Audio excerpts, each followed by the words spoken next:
Okay,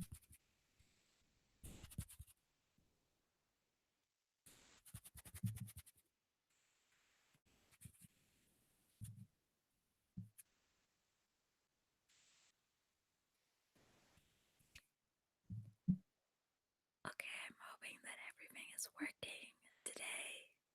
Fingers crossed. Let's hope it is, because I'm not sure if it is now, because I don't hear anything. Shit. Okay, now we gotta play with some settings, because I don't think anything is being picked up.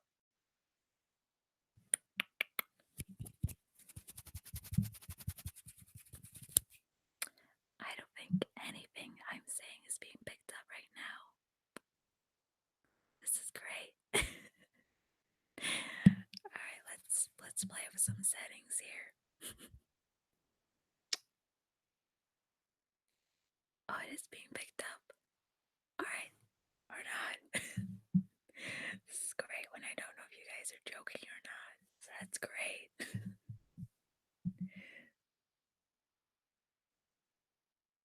Alright, so it is picking up, I guess. It's showing me on the Google Hangouts that absolutely nothing is being picked up right now. So I guess I'm just going to trust what you guys are saying and have my fingers crossed that it doesn't completely cut out at random points. But if it does, well, I'm only going to blame you guys. Anyway, hi. Welcome to this hellish stream. You have 2 toddlers. God bless the dish fork. I feel your pain. Good luck, my dude. Oh, Simba, you're here. What a perfect stream for you to turn up in. That's great for you to turn up here. Yes, I do believe Simba could be a living creepypasta Zach's Quest. That's a very good way to describe him. Yeah, so Lux, I will fully admit that I kind of threw together the doodle in about 5 minutes because I had a doodle ready and it wasn't much better than this one. However, I didn't save it and I lost it because Manga Studio completely crashed. So you now have something resembling a white blob with tentacles and a Mexican crack addict in the corner. Yeah, I'm not proud of this doodle, but you're just gonna have to live with it on the screen, hopefully. Also said, please do not summon Trisodius. Pretty, please don't do that. I don't feel like dying tonight. What happened if you removed your head and dropped it in the mud? Well, I think I might die. You know, I might choke on shit. And I'd rather not do that just yet, you know. I kinda like living my life, surprisingly, I know. But yeah. I know, not hyper realistic enough. How dare I not do that? Right. So anyway, this is going to be a stream of me reading random creepypastas and stuff and things. So if there's one you want to hear me read for whatever reason, feel free to ask for it. But I'm gonna start off with one that Sip requested in the other side of my fucking channel in the community tab. He was the only person to suggest one, so thanks Sip for at least giving me content to roll on here.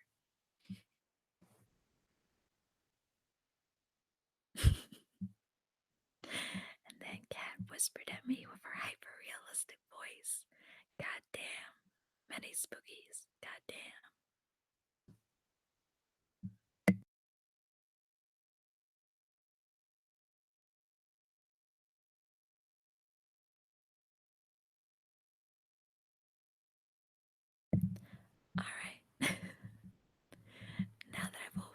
I'm gonna drop the microphone again, hopefully. We're gonna start off with Pokemon Black. I don't know anything about this creepypasta. I've never read it, so this will be fun. And hopefully, I read it well enough, god damn it.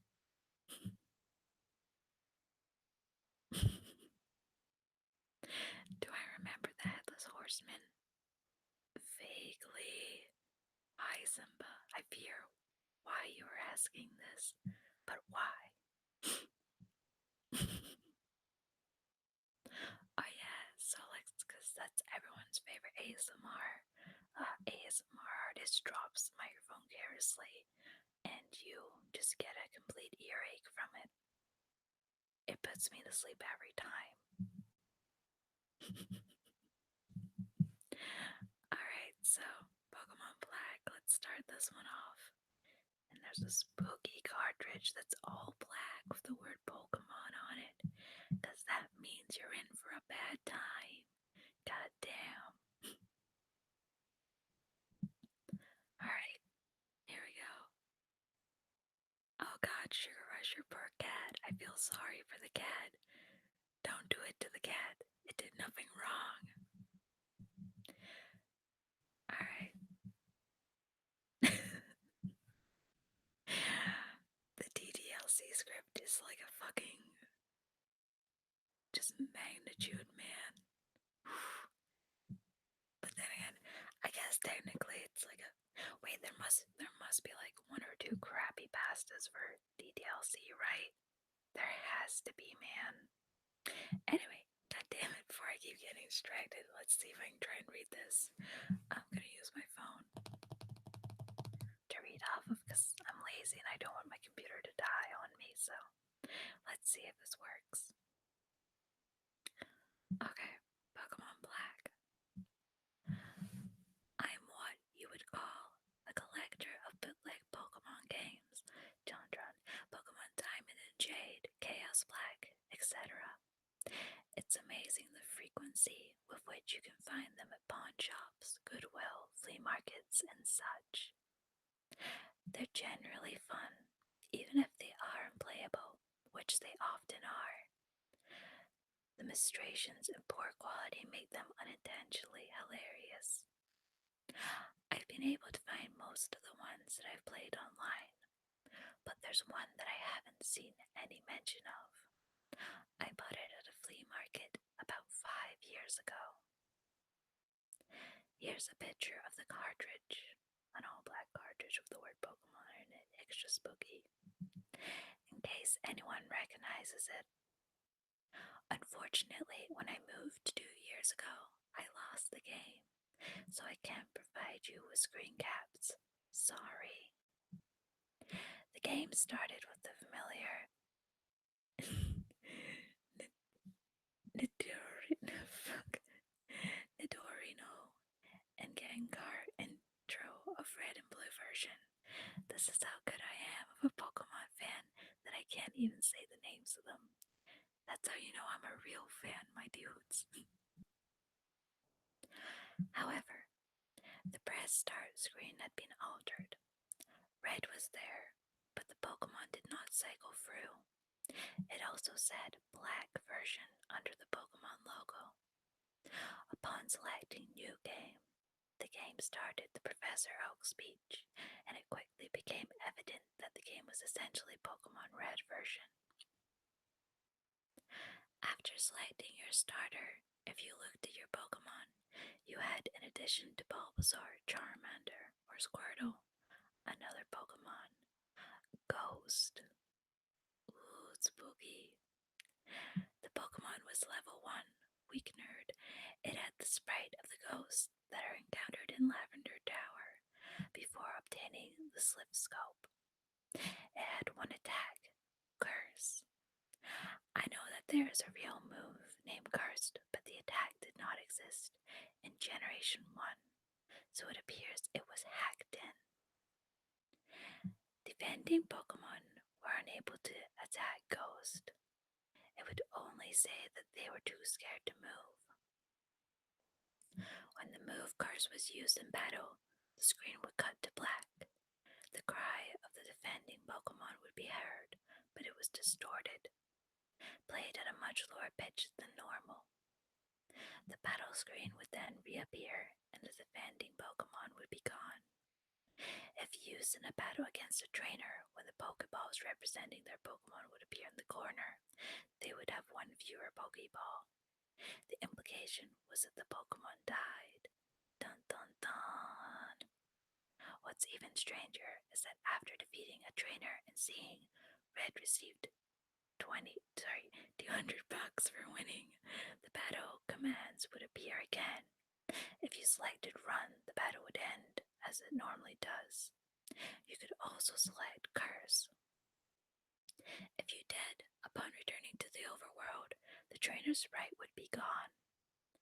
After leaving and re-entering the area, the spot where the trainer had been would be replaced with a tombstone like the ones at Lavender Tower. Oh shit, my dude. The move curse was not usable in all instances. It would fail against other Pokemon of the ghost type. It would also fail if it was used against trainers that you would have to face again, such as your rival and Giovanni. It was unusable in your final battle against them, however. I figured this was the gimmick of the game, allowing you to use the previously uncaptured ghosts. And because Curse made the game so easy, I essentially used it throughout the whole adventure. The game changed quite a bit after defeating the Elite Four. After viewing the Hall of Fame, which consisted of Ghost and a couple of Pokemon I used for HMs, the screen cut to black. A box appeared with the words, "Many years later." It then cut to Lavender Tower. An old man was standing, looking at tombstones. You then realize this man was your character. Bitch, what if I'm a chick man? I don't want to be a man in the future. The man moved at only half of your normal walking speed. Damn those hyper realistic OAP freaking movements, man. You no longer had any Pokemon with you, not even Ghost, who up to this point had been impossible to remove from your party through depositing in the PC. The overworld was entirely empty. There were no people at all. There were still the tombstones of the trainers that you used cursed on, however. You could go pretty much anywhere in the overworld at this point, though your movement was limited by the fact that you had no Pokemon to use HMS. And regardless of where you went, the music of Lavender Town continued on an infinite loop. After wandering for a while, I found that if you go through Diglett's cave, one of the cuttable bushes that normally blocks the path on the other side is no longer there, allowing you to advance and return to Pallet Town. Upon entering your house and going to the exact tile where you started the game, the screen would cut to black. Then a sprite of a Caterpie would appear. It was then replaced by a Weedle, and then a Pidgey. I soon realized as the Pokemon progressed from Rattata to Blastoise, goddamn, that they were all of the Pokemon that I had used cursed on. Ah, damn, karma's a bitch. After the end of my rival's team, a youngster appeared, and then a bug catcher. These were the trainers I had cursed. Throughout the sequence, the Lavender Town music was playing, but it was slowly decreasing in pitch. By the time your rival appeared on screen, it was little more than a demonic rumble. Another cut to black. A few moments later, the battle screen suddenly appeared.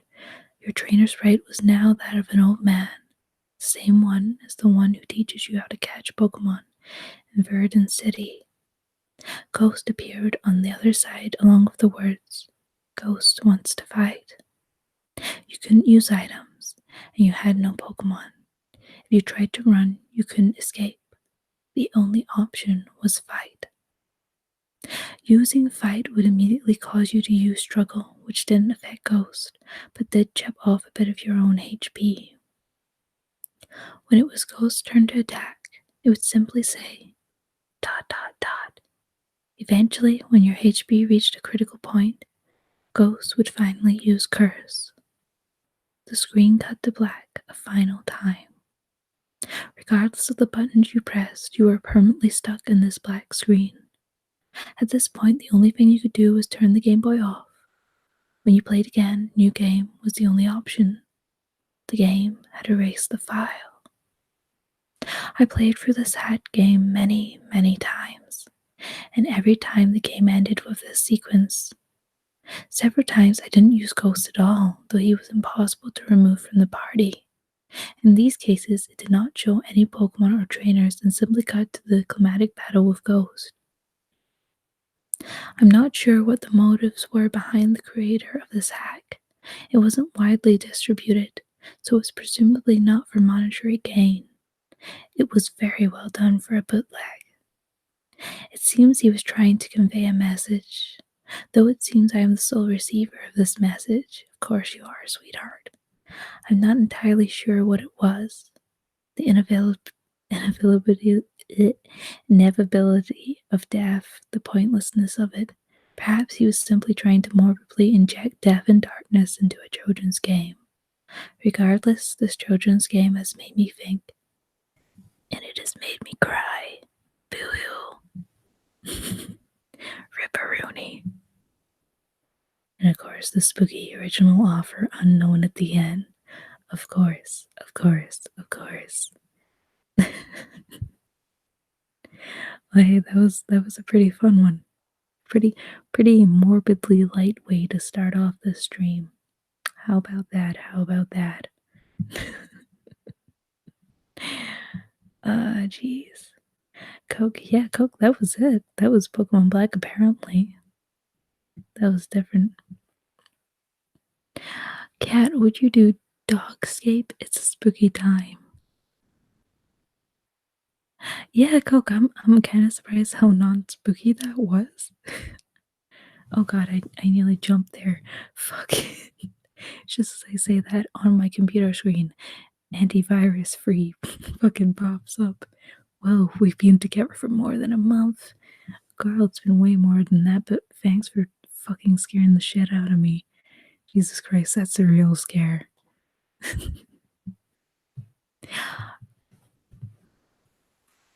Alright, Dogscape? I mean, I'll look it up.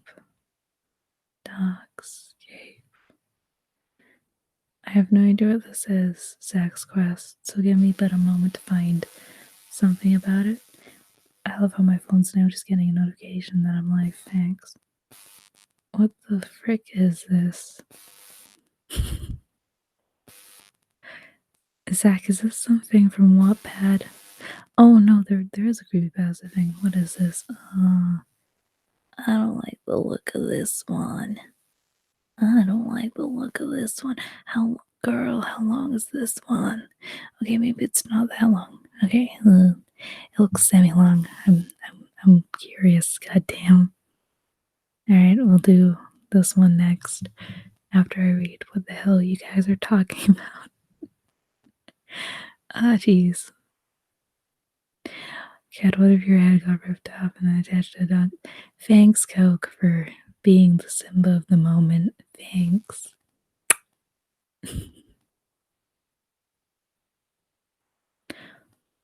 All the world is dog day. Truth or dog? I mean, okay, I've brought out Dogscape on Creepypasta Wiki. I guess we'll read through it. I didn't know which one you meant because both came up, but I'm gonna take the hint that it will be the Creepypasta linked one, but who knows? Earth Kid, I hope not, goddamn. So here we go, apparently. Here is Dogscape. Oh boy. Lock 1. I awaken. I don't know it at the moment, but this day marks my 4th straight year of existing in the Dogscape. I push myself up from the carpet of rivering, twitching dog flesh beneath me and rise to my feet, stretching in the morning sun. It took me a while to learn to balance on the layer of solid dog that now blankets every inch of solid ground, but nowadays I can walk and run as easily as fast as I ever did on solid or concrete, perhaps faster. This was a city once, I think, though which one I can't remember. I only owe my guess the massive pillars of dogs jutting into the sky. Perhaps ancient buildings now completely filled and overgrown by canine biomatter. I climbed one once, sinking my fingers and toes deep into the dog wall to gain purchase, and after hours and hours of climbing, was rewarded with an incredible vista fur and eyes, panting tongues, and wagging tails, hugging the contours of the once barren land and stretching in a single aeomet. Bloody hell, man. Mass farther than the eyes can see. Jesus Christ, this is weird as shit.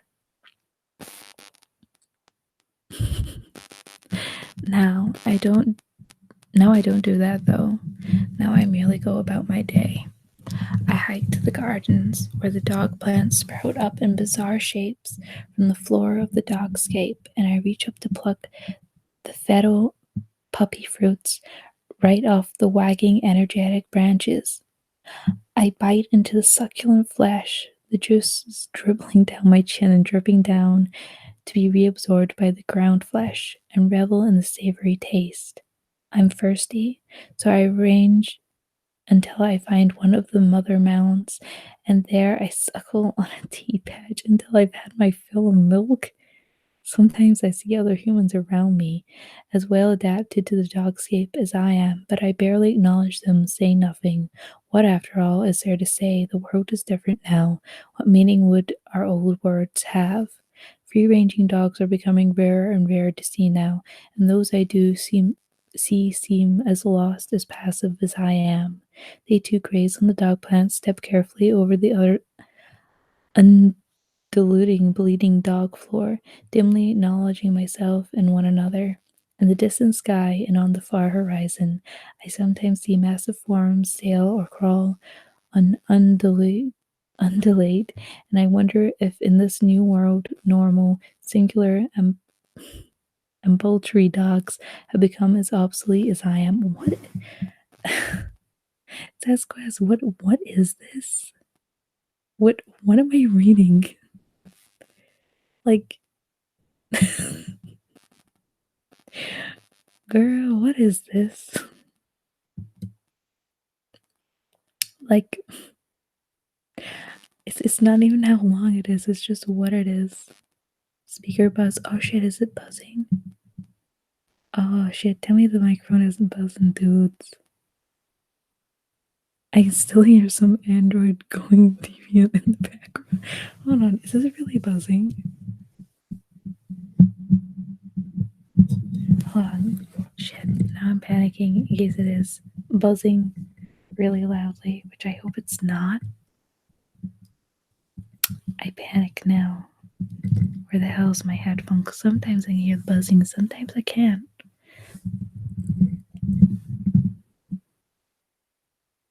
Okay, I can't hear it at the moment, so I'm just gonna hope it's not there.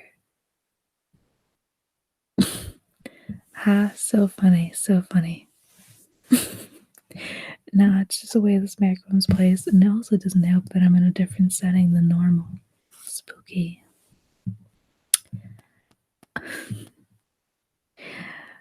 Oh, jeez, this is weird. Alright, I'm gonna keep going. I will try and speed for this one because I'm not sure how weird this is gonna get, and I'm worried now. And then I will get on to whatever is next. Also, what was the other one requested? Was it Squidward suicide that was requested? I honestly don't remember. I'm a horrible person. I'm sorry. Alright, back into whatever this is. Jesus Christ. Log 2. I ducked down once, down beneath the dogs, beneath the hair and the ears and the barking. It was hard and took a lot of planning. I had to destroy one of the dog trees with my hands, rip out the twisted yards, long communal spines that served them as branches, and lash them together with tendons and skin. But soon I had tools, pitchforks, speakers, shovels. I picked the spot where the dog floor seemed shallower and set to work. I heard buzzing there.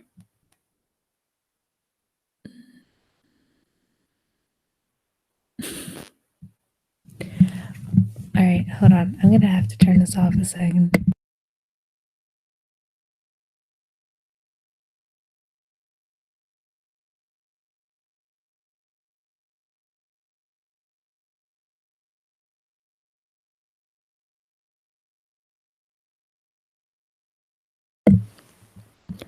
Okay, I think I fixed the problem. Let's hope the problem's fixed. I don't know if it's my voice picking up.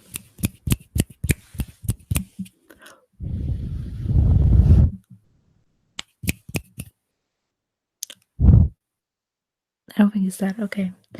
We'll try and keep going. This is great. I keep stopping. I'm sorry. I picked the spot where the dog floor seemed shallower and set to work. The blood started spurting when my spear first broke the surface and didn't stop for hours and hours and hours. I was drenched in gore and viscera, covered in flecks of bone and meat and brain, but I learned to ignore the sickening squelching sounds, ward off the smell, and just keep going deeper and deeper, spearing and levering out dogs of stranger and stranger size and build, dogs with two heads, dogs with human hands, dogs with quivering tentacles where their back legs should be. Eventually, I came to the end of the dogs, or perhaps the beginning of whatever lies beyond dogs, an expanse of multicolored patchwork fur that extended as far as I could dig in any direction. I could pierce it with great difficulty, but it barely bled, and try as I might, I could only barely peel the skin away, revealing a layer of strange grayish muscle beneath. It started to tremble as I watched it, shaking the very dog matter around me, and I realized that the dogscape was beginning to regenerate itself, closing over me, sealing in. So I fled, climbing back up into the light. Log free. The stream trickled warmly past the black, leathery edges of the puppy mouth stream. The saliva waters churned ill as they flowed from the bed of the stream lined with the ever-lapping tongues of eager, greeting puppies. To feel a rock on the shore is to find sharp milk teeth and weaned dogs cast to the tufts of managed weeds growing into the spits and banks. The head of the stream is split by a single mound of golden fur, like an upholstered boulder's head, with a large golden eye that swerves to see passing visitors. The water will bubble and froth should the eye see you, the tongues lapping nervously, loving greetings with gargled yips. Log 4, the dogscape, that's what we call it. Us humans that banded together. I mean, we sit around campfires and cook the whelps we collect from the dog trees. The only flammable materials we have is the acrid fur that grows everywhere. It offends all senses, but soon the meal's prepared.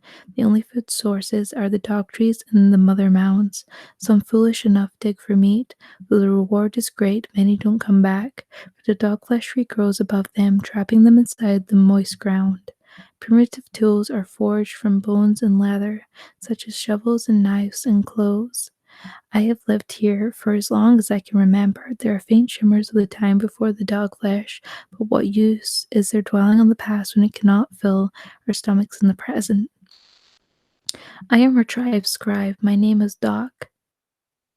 Interesting name. I used to have a real name, but it escapes my memory. I recalled all of our findings and knowledge in my leather pages, using dog blood as ink. There were times when there were more of us. The tribe started with as many as 60 people. Now our numbers are as few as 20. Our leader is Kef. He instructs us to find food, build shelter, and bring fire. He abuses his power, taking 5 wives and eating more than his share of the food, but those who speak against him meet death in the night. It is hellish, but there is no other choice. Without guidance, we will die out here, so we must remain under his leadership. It has been 2 days since my last writing. I am lucky that Keith cannot read, for if he had seen my statements about him, I would be dead. Yesterday, one of our tribe members, Cod, was killed by accidentally stepping into one of the open dog mouths. His screams of pain as it chewed chewed forced me to crush his skull with a shovel, killing him instantly. The bastard Keith claims Cott's food ration as his own. I can sense the others are beginning to tire of Keith's position of power as well. Nobody spoke a word at that night's feast. I will not sleep well tonight, hearing Cott screams in my nightmares. I fear for my life. Feck was killed in front of us all of us today by Keith. He refused to continue digging for meat, so the monster beat him to death with his bare hands as a sign that he would not tolerate a refusal to work. I cannot stand for this much longer. Feck was not even an adult.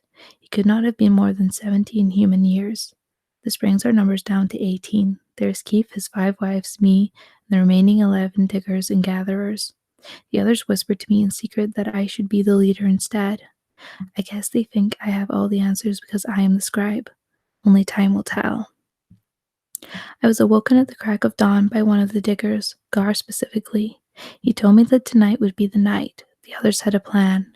They want me to announce that I am the new leader during the feast. When he is distracted with the rage, they intend to kill him from behind. I tell Gar that I accept his plan and will assist them tonight. What have I gotten myself into? Damn them all. I told Keith I planned to replace him. He arose, filled with rage. I waited for the blow to strike him. It never hit Keith. Instead, it hit me. Gar was Keith's spy all along. They dragged me far away from the gardens and tied me to a barren dog tree. He said that a quick death would not befit me, and I will waste away under the deadly sun. I can just barely reach my journal from here. I suppose this is the end of me. When the sun was the highest in the sky, the heat became unbearable. I saw figures on the horizon. They were not human. They were the hounds that come to eat what the humans leave behind. I thought they were going to eat me. Instead, they went for the blood-soaked meat tropes that held me in place. I was free. I kneeled down to the hounds and looked deep in its eyes. I told them I knew where they could fill their bellies to the brim. They barked once, and what I assumed was confirmation. I stood up and we set off to feast. When we reached the settlement, it was amidst their feast. I approached death in my gaze. Keith was shocked and angry. The diggers and gatherers were quick to his defense. I guess he bribed them. I whistled and the hounds slinked through the fur to my side. We struck like a lightning bolt. My fist smashed into Keith's face, just as the hounds pounced upon his closest guards. Though I was physically weak, I was quite fast. I stole a shovel and quickly buried it into Keith's bloat while he was disorientated. The smell was sickening, as I expected from a man like him. The hounds made quick work of the rest. I helped, of course. None were spared. I made sure I had my vengeance upon Gar. The hounds were quite full by the end. I took my time and buried each corpse, or what was left of them. I leave this book upon their graves in the hopes that someone who can understand it finds it. If you do, take heed of these words. The dogscape knows all, and it is strict but fair. She provides justice where justice is due. Jesus Christ. Yeah, so Alex, this is a fever dream. And we're not even halfway through.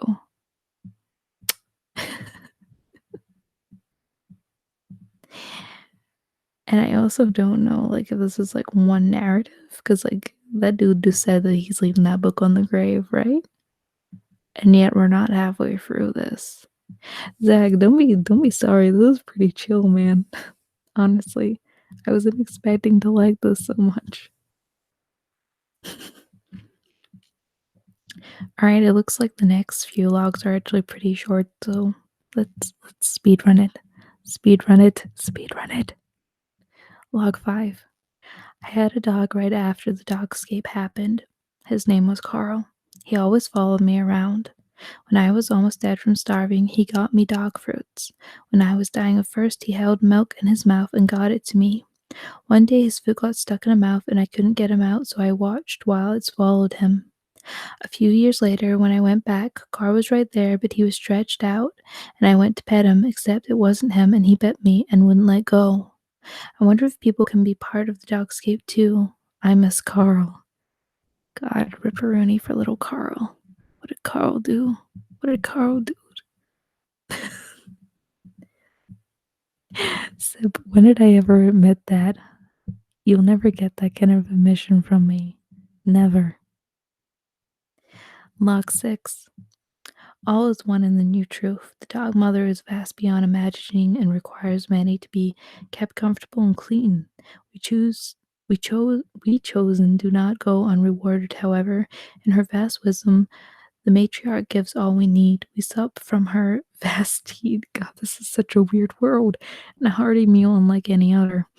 It invigorates and nourishes us Canistodians and gives us more than we could have ever wished. The time soon approaches, though, to find new workers. The metamorphosis is upon many of us, and soon we will join the glory of the dog mound. We are so different from the others as they shuffle about down among the photo graves. Many of us have a thick coat already, and oh God, is this some weird fur? Is this actually like some weird furry thing? Because it's now suddenly sounding like what? Right? I don't know what the books are called because I know they were American books, and it was like oh, I know they were like books, and it was about kids turning into animals. I can't think what the book series is called. I know it had something to do with like I know it was like an American book series because I've only ever seen them in like jokes online. I can't think what they're called though. Yeah, Animor that thing Zip, yeah. That's what it's starting to sound like, weirdly enough. Um, Many of us have fit coats already, and old Lawrence has already begun to walk on all fours. Oh god, they are turning into dogs. Soon we will shed our mortal shells and be part of the dog mother, our mother. What the hell is this? Log 7. I think we knew the war had been lost the day the general committed suicide. The masses of flesh and fur just spread like waves across the cities. Oh god, now we're going back in time. What? We found out that whatever it was drinking the oceans and eating anything it came across. Airstrikes, tanks, bombs. It only slowed it down. We were living on borrowed time. It was unstoppable. I don't think it was until later that we noticed all the dogs were gone, and then at night, the howling, it was just too much. The former soldier's face streamed with involuntary tears as he remembered the events. He sat there, wallowing in his own emotions, telling his story to a skeleton he found. My unit completely wiped out. I saw those tentacles and those mouths. They tore them to shreds. I ran away, even when they called for help. It's all your fault. The dog tree shifted slightly, the many eyes growing around directed their gaze towards the psychopathic man. You ruined everything. You killed my friends, my family, goddamn everyone.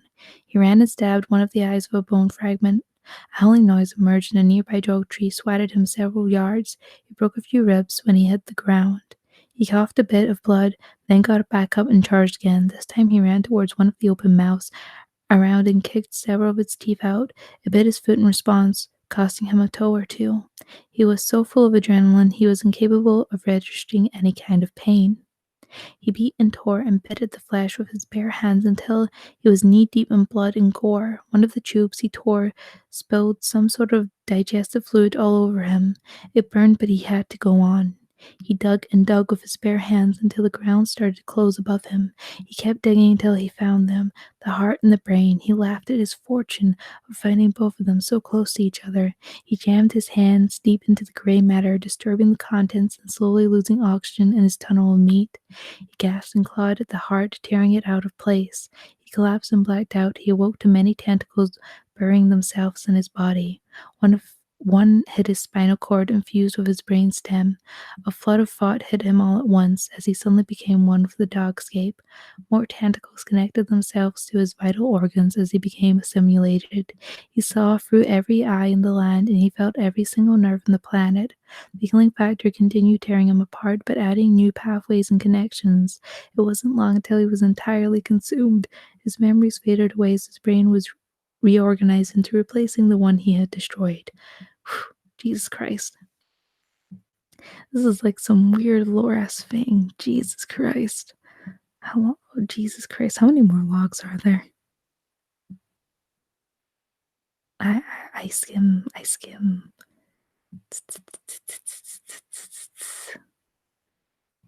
There.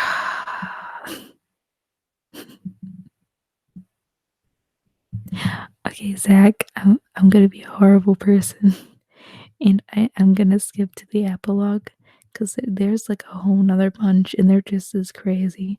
There's like another 10. I know, but I feel bad not doing all of Dogscape. But in all honesty, I think I'm gonna end up fucking reading this at some point though, because I am invested. But Jesus Christ, it's so much to read. My apologies, but I will skip to the epilogue, which is about 10 sentences. My name is Charles Mount Mountel of Arctic Ice Station 1. The abomination is not here. It is too cold. Tiger and I are the last survivors. We are 14 Netero miles south of the North Pole, directly north of Vancouver. Triangulate our position based on this radio signal. This message will repeat in 5 minutes. The radio broadcasts the message again, as it has thousands, if not hundreds of thousands of times. A cold, dead, desiccated body sat huddled before the radio system in a chair. At its feet lay the cold, dead body of a mutt. Damn. Well, now we know it ends as depressingly as it began. All the doggies are dead. All the humans are probably dead. Everyone is dead. That's how we like our spooky time. Geez, so far, creepypastas haven't been spooky. They've just been straight up weird fever dreams. I'm into that, but strange. Very strange. Also, hi, Cereal. Welcome. Also, Zalo, hello if you're still here. If not, sorry that I missed your message on stream. Dogger and Doggo. Oof. Woof woof. Alright. Alright, now I get to scroll all the way back and try and find the thing. First the amusement park, the Eggman, the Vito, and then this. Hey, keep recommending the weird shit. I am totally fine with reading the weird shit because it's fun. And it's entertaining, at least for me. Don't know if it's for you, but who knows? Alright. Read Abandoned by God, the Disney story. I can read that next, but there. Oh god, I keep losing it because I keep not saving the thing. There's something about SpongeBob. SpongeBob's homicide, that was it. Now I gotta go find that. Oh, fun. Also, yeah, Sonic.exe. Jeez, that's an old one. SpongeBob homicide is what I want. Please give it to me. Why can't I find it? Is that the right name? I don't think it is. Alright, Zach's Quest, you piece of shit. I did not know. Also, I honestly wouldn't be surprised at this point if that had been a real thing. So my bad. Now I feel like an idiot, so I'm gonna shut up. Toy Story 4 looks interesting. I mean, I don't know. I don't know. Um, oh, Corporal, I admit Sonic.exe is overrated, but it's a classic. Oh, da da da da da. Da. Oh God, Simba, what are you saying? Clockwork, Jason the Toy Maker, and Jane the Killer. Please draw yourself as Clockwork, the creepypasta. Who's Clockwork? That ain't no Ticky Toby, is it? I've not been in the fucking creepypasta fandom in God knows how long. So, it's been a while. It's been a hot minute. Oof. Oh well, whoever this is, it just looks like a female Ticky Toby, so I'm gonna just ignore whatever that was. Anyway.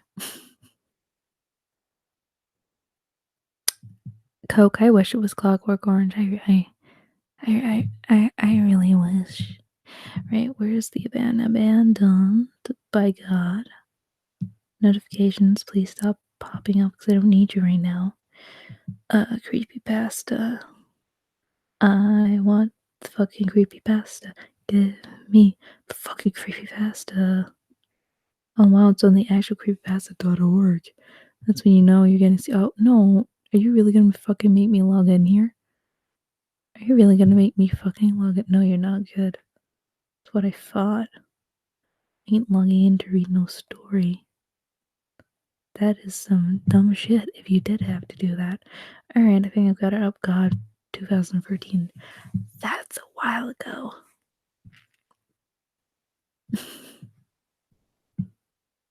Oh god, sexual offender man. Oof, that's bringing back teenage cat vibes.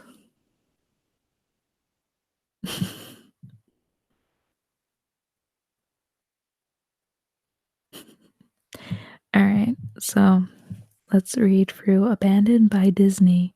Wait, no, that's not even what I fucking asked for. Alright, now I'm lost if this is the same thing or not. You put an Abandoned by God Disney story, you get Abandoned by Disney, so now I'm not sure if this is the same thing. Surreal Zero, listen, buddy, I would, but we all know that I would get murdered instantly, quite literally. Like, as much as I love memes and Mumpy Jones, it's not worth getting killed for that. You know that, man.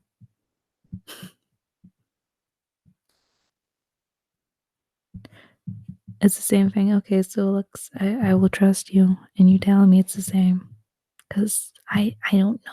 It's been a while. All right,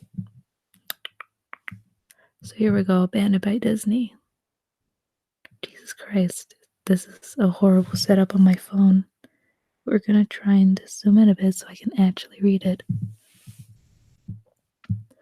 Some of you may have heard that the Disney Corporation is responsible for at least one real, live ghost town. Disney built the Treasure Island Resort in Baker's Bay in the Bahamas. It didn't start as a ghost town. Disney's cruise ships would actually stop at the resort and leave tourists there to relax in luxury. This is a fact. Look it up. Disney Blue, not even going to try and say what number that is because, God, my eyesight is terrible on this text and phone, but it's 30 something million dollars. Gazillion, I don't know. On the place, yes. Oh God, fuck, it says in words next. Well, there's how dumb I am. $30 million. Then they abandoned it. Disney blamed the shallow waters, too shallow for their ships to safely operate, and there was even blame cast on the workers, saying that since they were from the Bahamas, they were too lazy to work a regular schedule. Not racist at all. That's where the factual nature of their story ends. It wasn't because of sand, and it obviously wasn't because of foreigners are lazy. Both are convenient excuses.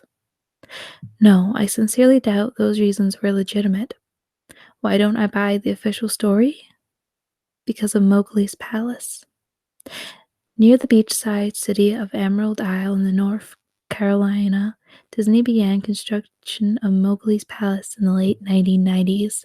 The concept was a jungle-themed resort with a large, you guessed it, palace in the center of the whole thing.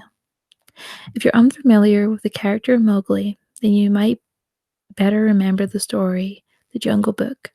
If you haven't seen it anywhere else, you'd know it as a Disney cartoon from decades past. Mowgli is an abandoned child in the jungle, essentially raised by animals and simultaneously threatened and pursued by other animals. God, this is great tonight. It's great. Mowgli's palace was a controversial undertaking from the start. Disney bought up a ton of high-priced land for the project, and there was actually a scandal surrounding some of the purchases. The local government claimed eminent domain on people's homes, then turned around and sold the properties to Disney. At one point, a home that had just been constructed was immediately condemned with little to no explanation. The land grabbed by the government was supposedly for some fictional highway project. Knowing full well what was going on, people started calling it Mickey Mouse Highway. Then there was the concept art. A group of stuffed shirts from Disney Co. actually held a city meeting. They intended to sell everyone on how lucrative this project was going to be for everyone. When they showed the concept art, the gigantic Indian palace surrounded by jungle, staff of men and women in loincloths and tribal gear, well, suffice to say, everyone flipped their shit. We're talking about a large Indian palace, jungle, and loincloths not only in the center of a relatively wealthy area, but also a somewhat xenophobic area of the southern USA. It was questionable mix at that point in history. One of the members of the crowd tried to storm the stage, but he was quickly subdued by security after he managed to break one of the presentation boards over his knee. Disney took that community and essentially broke it over its knee as well. The houses were razed, the land was cleared, and there wasn't a damned thing anyone could do or say about it. Local TV and newspapers were against the resort at the beginning, but some insane connection between Disney's media holdings and the local venues came into play and their opinions turned on a dime. So anyway, Treasure Island in the Bahamas. Disney sunk those millions in and then split. The same thing happened with Mowgli's Palace. Construction was complete, visitors actually stayed at the resort, the surrounding communities were flooded with traffic, and the usual annoyances associated with an influx of lost and irate tourists. Then it all just stopped. Disney shut it down and nobody knew what the hell to think. But they were pretty happy about it. Disney's loss was pretty hilarious and wonderful to a large group of folks who didn't want it in their town in the first place. I honestly didn't give the place another thought since hearing it closed over a decade ago. I live maybe 4 hours from Emerald Isle, so really I only heard the rumblings and didn't experience any of it firsthand. Then I read this article from someone who had explored the Treasure Island resort and posted a whole blog about all the crazy shit he found there. Stuff just left behind, things smashed, defaced, probably ruined by the disgruntled former employees who had lost their jobs. Hell, the locals from all around probably had a hand in wrecking that place. People there felt just as angry about Treasure Island as folks here did about Mowgli's Palace. Plus, there was rumors that Disney had released their aquarium stock into the local waters when they closed, including sharks. Who wouldn't want to take a few swings at some merchandise after that? Well, what I'm getting at is that this blog about Treasure Island got me thinking. Even though many years have passed since its closing, I figured it might be cool to do some urban exploration at Mowgli's Palace. Take some photos, write about my experience, and probably see if there was anything I could take home as a memento. I'm not gonna I'm not going to say I wasted no time in getting there because honestly it took me another year after I first found the Treasure Island article to get around to going up to the Emerald Isle. Over the course of that year, I did a lot of research on the Palace Resort, or rather, I tried to. Naturally, no official Disney site or resort made any mention of the palace. That had been scrubbed clean. Even odder, however, was that nobody before myself had apparently thought to blog about the place or even post a photo. None of the local TV or newspaper sites had one word about the place, though that was to be expected since they had all been swung by Disney ways. They wouldn't be out there lauding their embarrassment, you know? Recently, I learned that corporations can actually ask Google, for example, to remove links from search results, basically for no good reason. Looking back, it's probably not that nobody spoke of the resort, but rather their words were made inaccessible. So in the end, I could barely find the place. All I had to go on was an old as hell map I'd received in the mail back in the 90s. It was a promotional item sent out to the people who had recently been to the Disney World, and I guess since I had been there in the late 80s, that was recent. I didn't really intend to hang on to it. It just got shoved in with my books and comics from my childhood. I'd only remembered it months into my research, and even then it took me another few weeks to locate the storage bin my parents had shoved it all into. But I did find it. Locals were no help. as most were transplants who had moved in to the beach in recent years, or old residents who had just sneered at me and made rude gestures the second I managed to say, "Where would I find Moogalies?" The drive took me through an ordinary long corridor of overgrowth. Tropical plants that had run rampant and overpopulated the area mixed with the native species of flora that actually belonged there and had tried to reclaim the land. I was in awe when I reached the front gate of the resort. Tremendous wooden gates whose supports to either side looked like they must have been cut from giant. God damn it. Oh, Jesus Christ.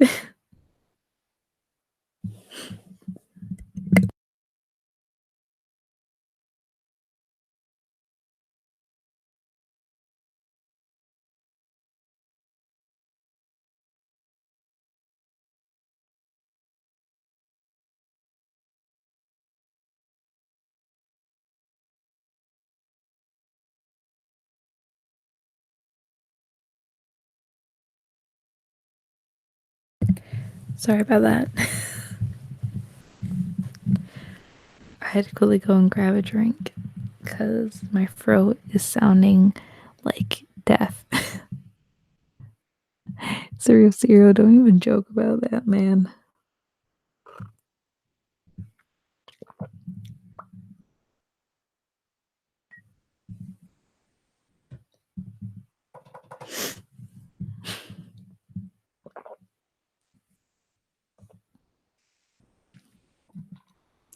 Oh god, I wish I'd get run over someday. I do. Deep down in my little heart. I have no idea where we were. Shit. Oh, Jesus Christ.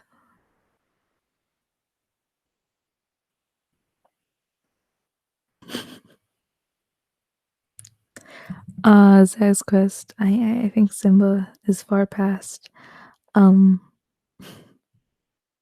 understanding that that will not happen, but hey ho, I guess that's how it happens. Corporal, don't even joke about that. Alright, I know we were at the gates. Where the frick are the gates? Open up the gates for the first time in forever. Something something frozen, something something, Elsa Gate, something something.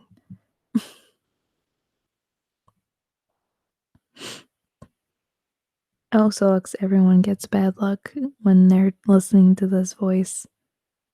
Y'all are in deep trouble.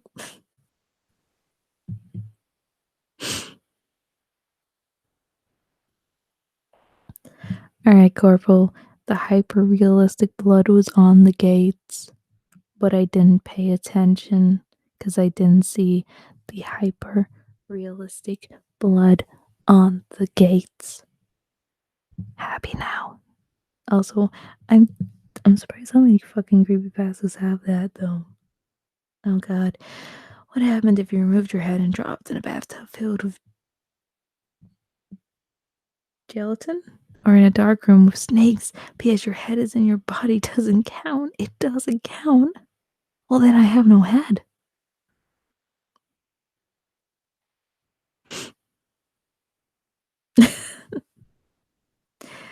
Ah, damn, Zach, you better get on that shit. Alright, let's keep on trucking on through. I found the gates. Apparently the gates are still closed at the moment. Here we go. Part 2. The gate itself had been gouged in several places by woodpeckers and eaten away at the base by burrowing insects. How lovely. Hanging on the gate was a sheet of metal, some random scrap, with hand-painted letters scrawled in black, abandoned by Disney. Clearly the handiwork of some past local or an employee who wanted to make some small protest. The gates were open enough to walk through, but not drive, so grabbing my digital camera and the map, whose flip side showed a layout of the resort, I set off on foot. The inner grounds of the place were just as overgrown as the entryway. Palm trees stood unattended and ragged among the piles of their own coconuts. Banana plants similarly stood in their own stinking bug ridden refuse. There was this sort of clash between order and chaos, as carefully planted rows of per- perennial flowers mixed with obnoxious tall weeds and stinking blackened mushrooms. All that remained of any outdoor structures were broken, rotting wood and various charred bits of unidentifiable material. What was most likely an information booth or an outdoor bar was now simply a pile of assorted debris chopped up by the past vandalism and ravaged by the weather. The most interesting thing on the ground was a statue of Baloo, the friendly bear from the Jungle Book, which stood in a sort of courtyard in the front of the main building. He was frozen in a jovial wave towards no one, staring into the empty space with a silly toothy grin as a bird shit covered whole swaths of his fur and vines and snared his platform. I approached the main building, the palace, only to find the outside of the building covered in graffiti where the original paint hadn't peeled and chipped away. The front doors weren't just open, they had been taken off their hinges and were stolen. Above the front doors or the gaping maw where they had been, someone had once again painted abandoned by Disney. I wish I could tell you about all the awesome stuff I saw inside the palace. Forgotten statues, abandoned cash registers, a full-fledged secret society of homeless bums. But no, the inside of the building was so stark, so bare, that I actually think people had stolen the molding off the walls. Actually, that was too big to steal. Counters, desks, giant fake trees, they were all resting amidst this empty echo chamber to amplify my every step like a slow rat-a-tat of a machine gun. I checked the floor plan and headed to all the locations that might seem in any way interesting. The kitchen was, as you'd imagine, an industrial food prep area with all the appliances in space, no expenses spared. Every glass surface was broken, every door knocked off its hinges, every metal surface kicked and dented. The entire place smelled like very old piss. The huge freezer, not even remotely cool now, had row upon row of empty shelf space. Hooks hung from the ceiling, probably for hanging cuts of meat, and as I stood inside for a moment, I noticed they were swinging. Each hook swung in a random direction, but their movements were so slow and small that it was almost impossible to see. I figured it had been caused by my footsteps, so I stopped one from swinging by clutching it in my fist and carefully letting go, but within seconds it started to swing once more. Oh, again into that spooky shit. The bathrooms were in much the same state as the rest of the place. Just like the Treasure Island resort, someone had methodically smashed each porcelain commode with coconuts and other implements. There was about a half-inch of rancid, stinking, stagnant water on the floor, so I didn't stay in there very long. What's odd is that the toilets and the sinks and the bidets in the ladies' room, yes, I went there, all dripped, leaked, or just ran freely. It seemed to me that they should have shut the water off long ago. There was plenty of rooms in the resort, but naturally I didn't have time to look for them all. The few I did peer into were similarly wrecked, and I didn't expect to find anything there. I thought there was actually a television or radio in one room, as I really think I heard a quiet conversation coming out, though it was like a whisper, probably my own breathing echoing the silence, or just another case of the sound of flowing water playing tricks on my mind. This is what it sounded like. 1. I don't believe it. 2. Short unknown reply. 1. I don't I didn't know that. I didn't know that. 2. Your father told you. 1. Unknown reply, or possibly just weeping. I know that sounds ridiculous. I'm just telling you what I experienced. Why I thought there might have been something running in that room, or were some vagrants who had holed up there and probably would have knifed me. As the front doors of the palace again, I figured I hadn't found anything of note and had wasted the trip up. As I looked out the door, I noticed something interesting in the courtyard that I had apparently missed. Something that would give me at least one thing to show for all my trouble, even if it was just a photograph.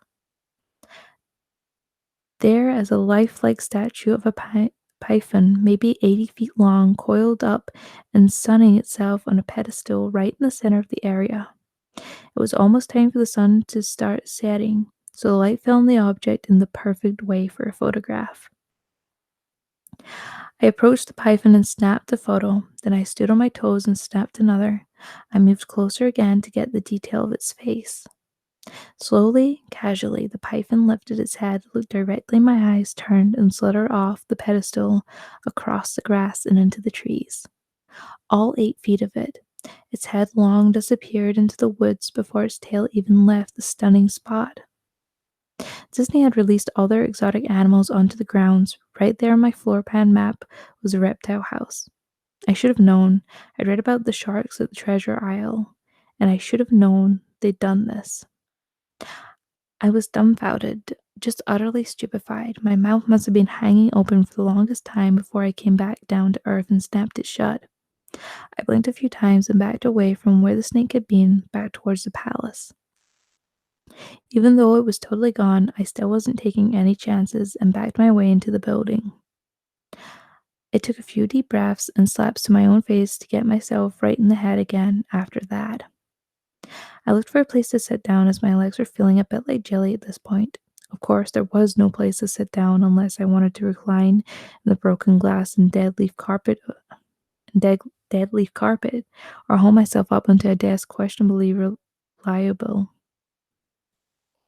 I had seen some stairs near the palace's lobby and decided to go have a seat there until I felt better. The staircase was far enough away from the front of the building to be relatively clean, save from a startling accumulation of dust. I pulled a wedge of metal off the wall, once again painted with the abandoned by Disney model that I'd become accustomed to. I placed the wedge on the stairs and sat it on it to at least keep my ass somewhat clean. The stairway led downstairs, below ground level. Using my camera flash as a sort of improvised flashlight, I could see that the staircase ended in a metal mesh door with a padlock. A sign on the door, a real sign, read, "Mascots only, thank you." This perked up my spirits a little bit, for two reasons. One, a mascot only area would have definitely had some interesting stuff back in the day.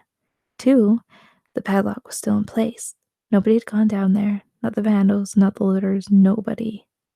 This was the one place I could actually explore and perhaps find something interesting to photograph, or wantonly steal. I had come to the palace essentially agreeing with myself that it was okay to take anything I wanted because, hey, abandoned. It didn't take much to bust the lock. Well, actually, that's wrong. It didn't take much to bust the metal plate on the wall that the padlock was hooked to. Time and decay had done most of the work for me, and I was able to bend the metal plate enough to pull the screws out of the wall, something nobody else had apparently thought of or hadn't been able to do at the time. Mascots only area was a startling and very welcoming change from the rest of the building I'd seen. For one, every second of red fluorescent light overhead was illuminated, even though they flickered and faded randomly.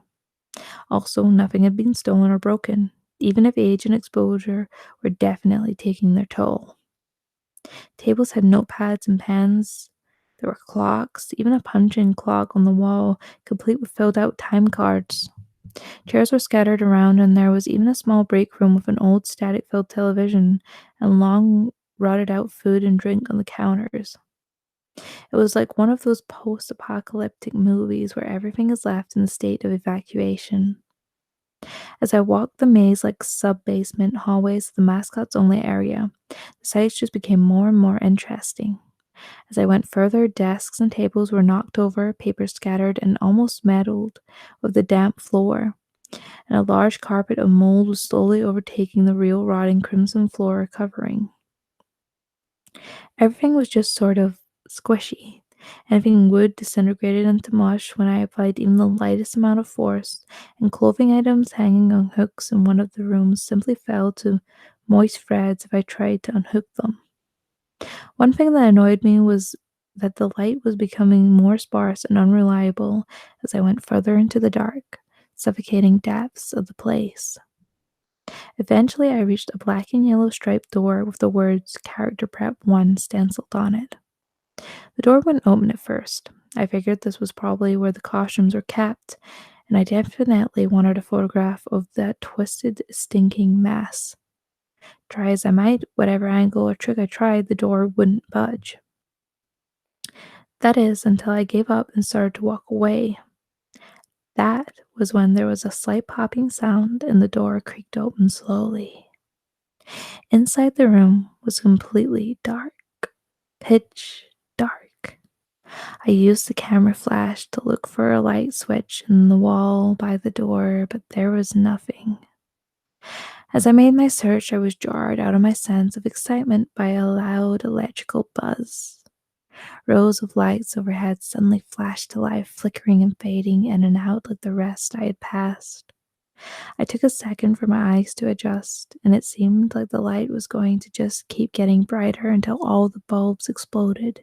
But just when I thought it would reach the critical stage, the lights dimmed a bit and steadied. The room was exactly as I had pictured it. Various Disney costumes hung on the walls, fully put together, like strange cartoon cadavers hanging from invisible nooses. There was an entire rack of loincloths and native clothing on hangers towards the back. What I found odd, and what I wanted to photograph right away, was a Mickey Mouse costume at the center of the room. Unlike the other costumes, it was laying on its back in the center of the floor like a murder victim. The fur of the costume was rotten and shedding, creating bare patches. What was even odder, however, was the coloring of the costume. It was like a photo negative of the actual Mickey Mouse.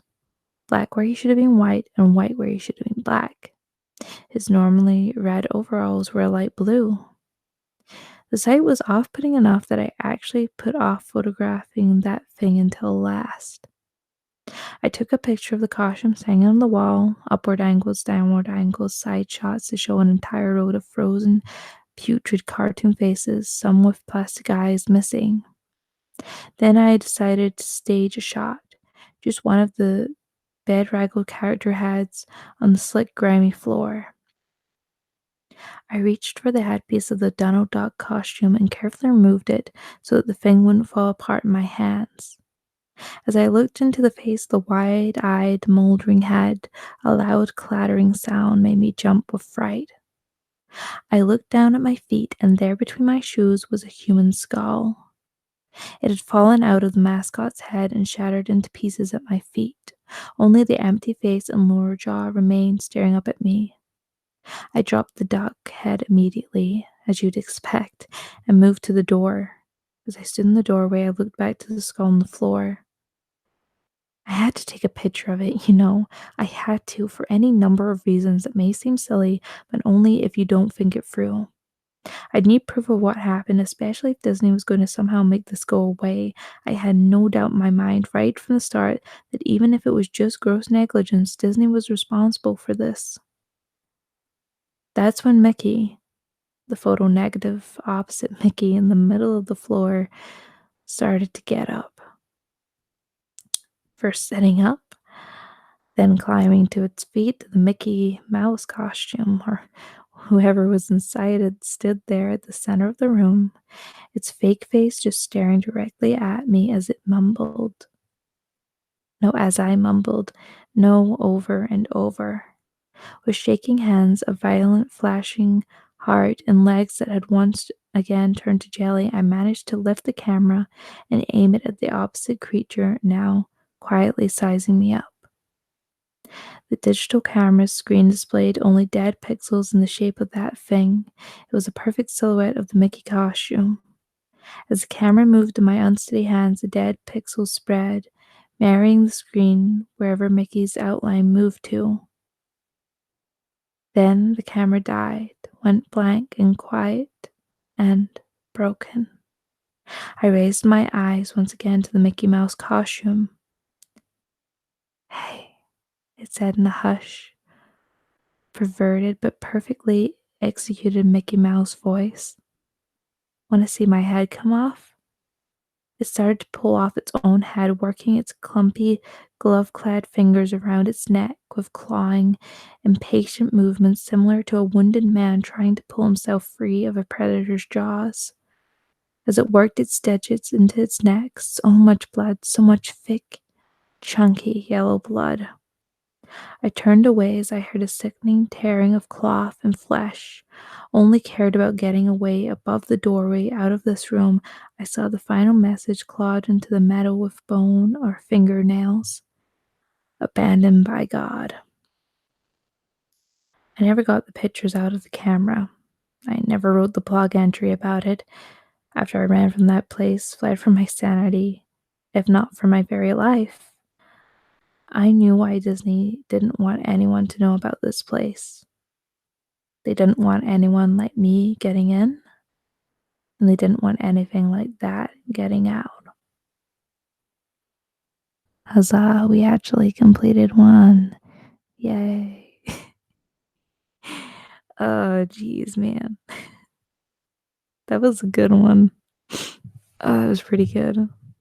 I'm gonna take a little break from reading for a moment and move the microphone so my hand doesn't go completely numb. And I'm also gonna get a drink. I hope that was okay, not too deathly sounding, quite literally.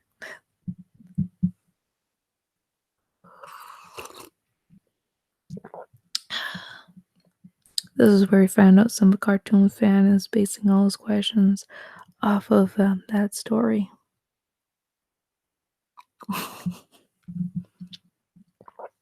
Gonna take a break from breathing forever. Honestly, that sounds like a good time.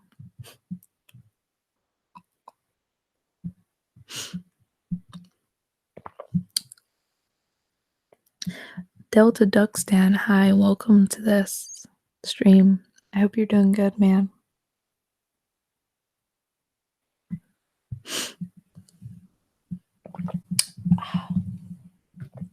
Liquid Gold, 7 Up, which I really shouldn't be drinking at this time, but hey, it's the lesser caffeinated version, so I won't die just yet.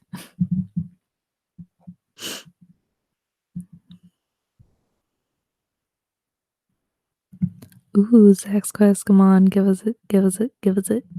Come on, you can't just be like, oh, I hope none of the creepypastas I wrote show up on the stream.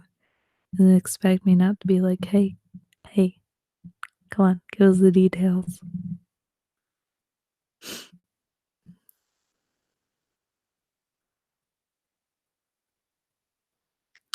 Jesus Christ, Sugar Rush, I'm sorry to hear that. Holy shit, and please don't die. Keep on fighting through it, my dude. God, Kurt, you too, Jesus.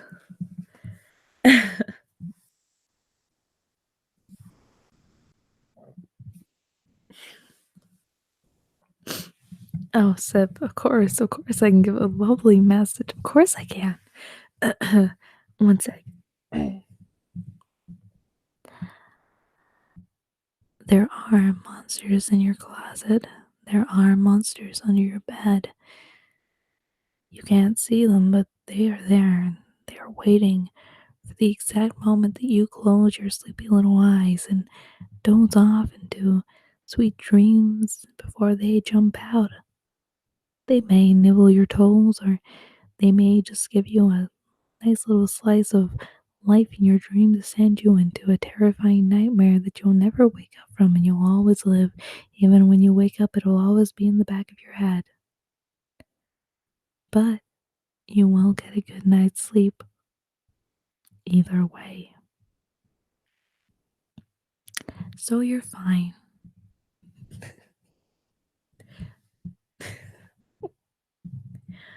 Oof. Matthews, jeez. For some people, that's probably a little close. Oof. Matthews, are you okay? You got something to tell us?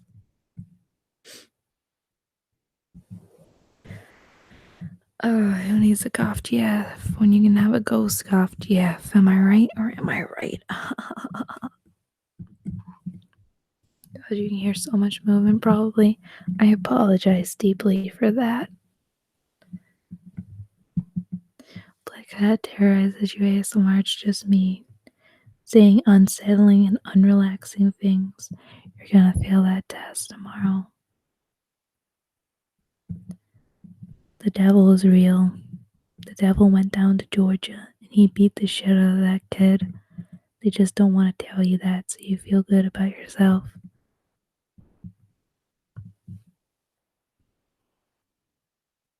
Are you describing Beetlejuice? Beetlejuice is a good freaking movie.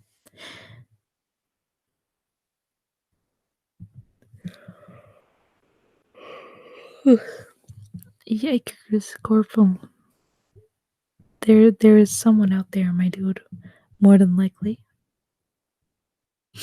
You never know, you never know.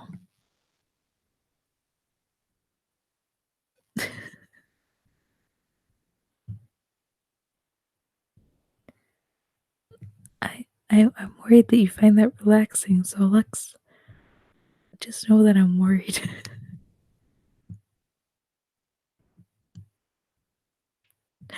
Matthews. Jesus Christ, you're making me really worry, man. I'm now really worried about all of you. Deeply concerned. Alright, let's find another spooker. Ba-da-dum bum bum bum.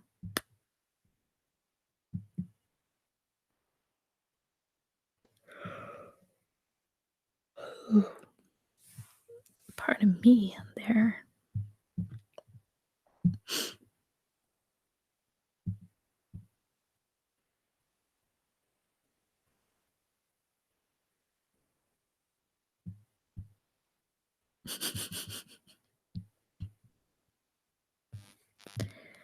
This is where I could at least do a Mickey Mouse voice, but unfortunately I'm not that talented. We live in a society. Society is where we live.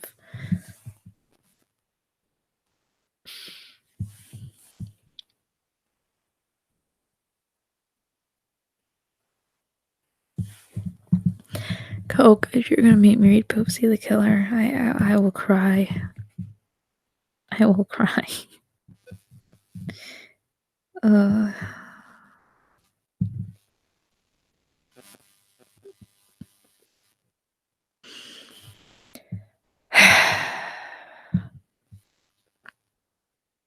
Wait, what? Well, apparently I can't open DeviantArt. Wait, why is my phone not letting me open DeviantArt? What the frick? Oh, apparently my phone decided not to connect to the house Wi-Fi, so I gotta use my laptop, so I guess we're going there. Isn't that great today? Coke, I don't know if I'm innocent, but okay. I'll take that. Let's use the laptop. Let's find it. Poopsie. Killer, which is just as bad as that one Harry Potter fan fiction, which I can't remember the name of. My Immortal? No, My Immortal? Is it My Immortal? Maybe it is, maybe it's not. I think this must be the thing I'm looking for. It's on DeviantArt from 2014. Creepypasta story Poopsie, I'm sorry.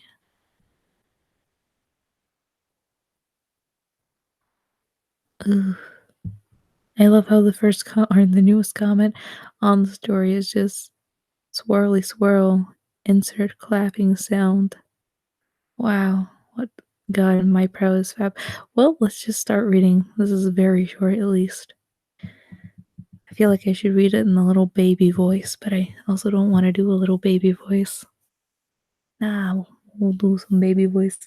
Do an ASMR of Headless Girl with um um Simba. Are you are you okay? Are you okay?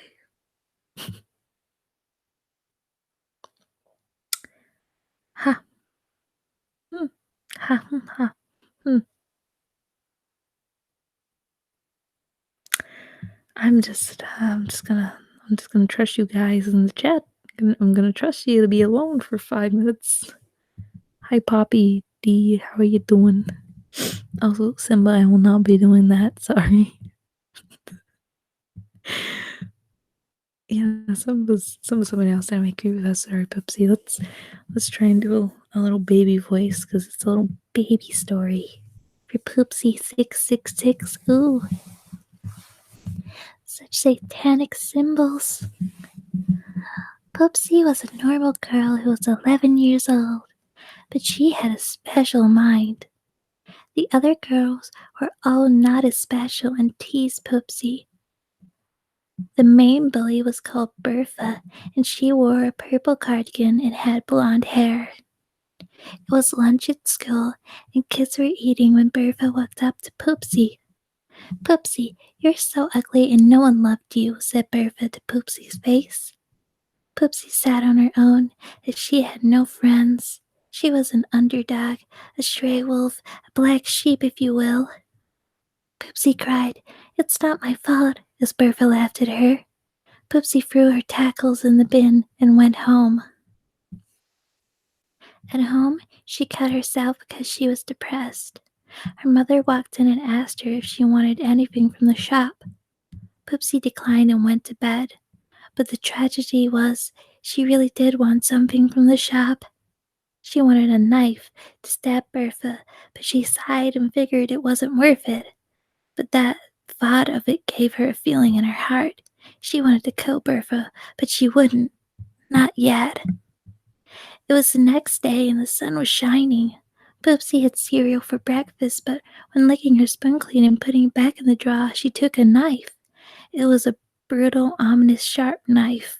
She imagined it in Bertha's head and got the feeling again. At school, she had the knife in her bag. At any moment, she could whip it out and slice everyone up, but she didn't, not for now. Lunch came and she sat next to a boy named Grubs. Grubs had black hair and a bike which he rode to school. Suddenly Bertha walked up to Poopsie. "So, Poopsie, have you seen any ghosts recently?" cackled Bertha. "I didn't wish to be born like this." Sighed Poopsie as she clutched the knife. Bertha spat in her face and walked away. "You can't let Bertha talk to you like that," said Grubs. "You don't understand. I have a special mind," sighed Poopsie as she flicked her hair out of her eyes. "Embrace it," smiled Grubs. "I see ghosts too." Poopsie spat out her milk. "You see ghosts too?"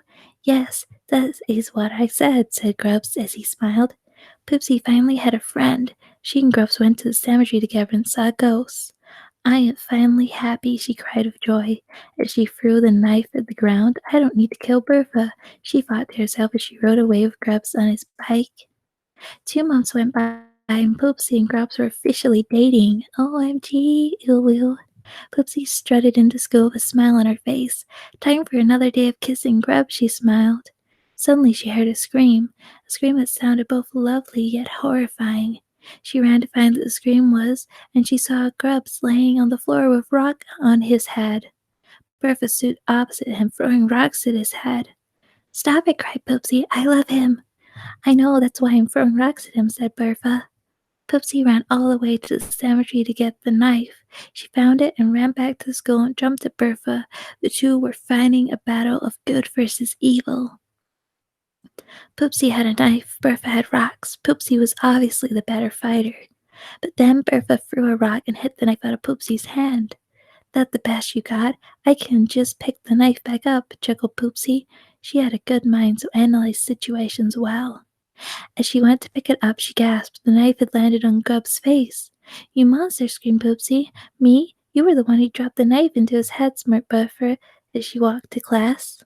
"Grubs, you are the only one who understood me," whimpered Poopsie. "Poopsie," moaned Grubs as his life ended. Poopsie was left by Grub's dead body in tears. She pulled the knife out of his face and saw blood on it, Grub's blood. "The only way I can clear Grub's blood from my hands is with Bertha's blood," smiled Poopsie as she got that feeling again. That night, Bertha climbed into bed. She snuggled up in the blankets and started to snooze off before she noticed a pair of eyes watching her. "Who's there?" Bertha yelled. "Oh, I have a name," the voice said, "but you people tend to call me other names. Crazy, weird, fat." "Poopsie," murmured Bertha. Suddenly, the figure jumped Bertha, revealing herself as Poopsie and stabbed Bertha with the same knife that killed Grubs. Oh well. Bertha let out a scream, and she died, and Poopsie whispered in her ear, I'm sorry, I have to kill you. You will. Dab, dab, dab, dab, dab, dab, dab.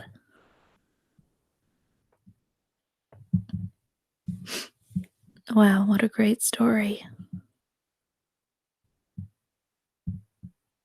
Yep, the best creepypasta. God, I have to let my voice. I need a drink. Hold on.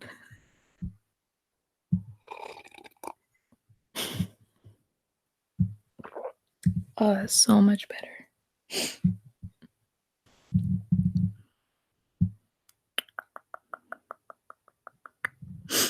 My nose.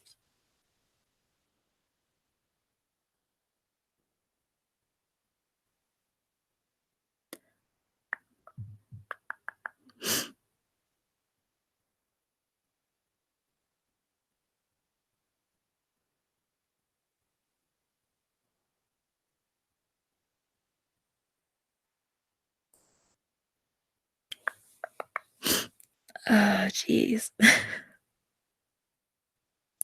I know Sugar Rush, out of all the weird things in that story, the weirdest thing was the fact of it was just the Bertha just murdering this dude and then be like, well, I'm off to mathematics. I'll see you losers later. Also, Coke, what the fuck do you mean? Coke, what the fuck do you mean, lollycat? The fuck? Oh, jeez. Also, cereal, no, there's no iwos, owos, or dabs. I was just trying to be edgy and cool and hip with the kids because this was originally written in, I think it was 2013. No, 2014 apparently. Wow, that's some old stuff, some old news. Oh, jeez.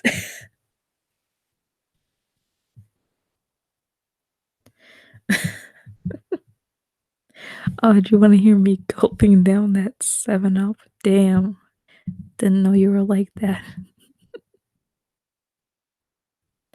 Honestly, that sounds like a horrible freaking crappy pasta, just the owo killer. I could see that happening, but that was basically just Danko without murder.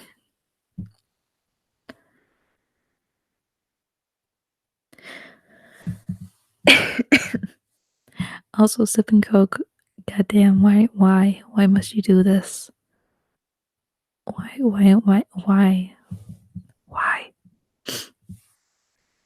Jesus.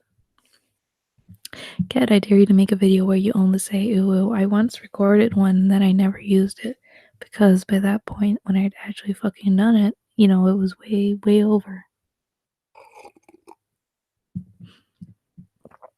Also, I don't get to use my kind of lolly voice enough. I don't have a use for it in life, so there you go. At least I finally had a use for it for 10 minutes.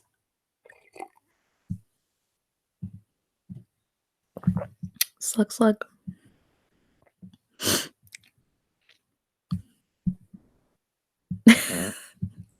Jesus, X Quest. Jesus Christ.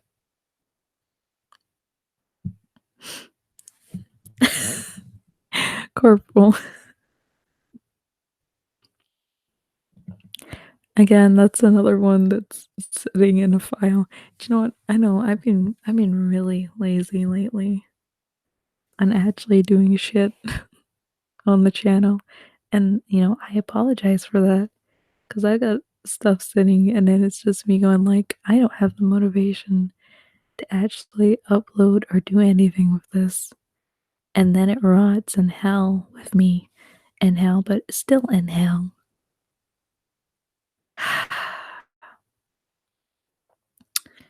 Who the frick sent me the Sonic EXT thing there? I don't know who the frick even sent. Who posted that in the chat? Okay, gee. Oof. Wait, is that the same one? I don't know if it's the same link you're sending me or not. No, I'm fearful.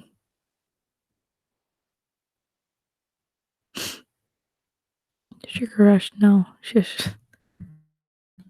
God damn. Is this the same one or is this the actual link to it? Alright, dude, your link is broken, my dude. Like, it's just coming up, do you mean Sonic.exe? So I don't know if that's the one you mean or not. Anyone you can use to compare Black Cat to weird. Just have a loop of you gulping drinks and I'll like that shit. God damn.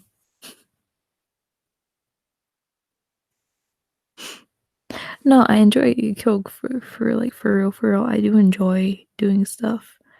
Um and shit. It's just lately it's been like it's just been like a lot of life and stuff, and everything's just been kinda like everywhere. But now that I'm on my Easter break or the spring break, however you want to call it, for the next 2 weeks, I'm gonna actually have time and energy to spend on stuff, and then that will be like, holy shit, holy moly, there's gonna be shit. What? I might stream more. What? There might be content of some context. What? No way.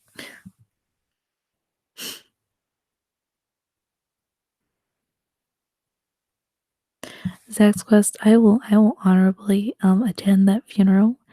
Um because anything that's given the Jeff the Killer makeover is just it's just a bad time. Oof, yakers.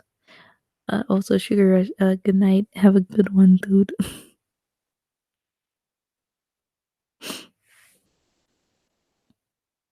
Alright, Earth the Kid. Earth the Kid, Earth the Kid, Earth the Kid. I am gonna take your challenge because you know what? We're gonna take the Sonic EXE story from Bad Pasta and we're gonna put it into this little thing that I found online, which is the uwu converter, and it's where you put in text and it turns it automatically into the uwu version. So you're gonna get what you asked for. So let me just find the uwu.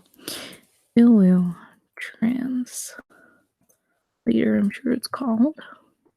Yeah, English to uwu. On Language Jam. Or wait, no, there's two different ones yet. We'll just use the Language Jam. Oh, sweet Jesus. Oh, sweet Jesus. This is gonna be awful. I'm gonna have to move on to another page again so I can actually read it because the text on this is horrible. Alright, copy that and then go to notes online. And then we'll be able to read this horrible thing. If I don't keep snorting the air, that'd be great. Oh god. Oh god. This already looks like something. Alright.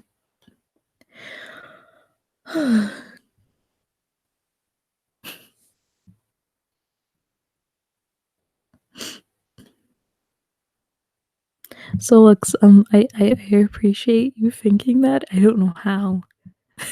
I think I'm very suitably underrated for all the trash that I actually post. Corporal One's cat loses all chance at telling friends about her ASMR channel. Why? Jesus. Plus, a few people know. Not many people, but a few people know. Like, Trev, who was on the last stream. And, the last time I was actually on the channel. Uh,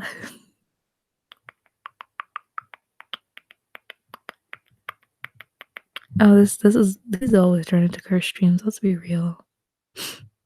These are always so cursed.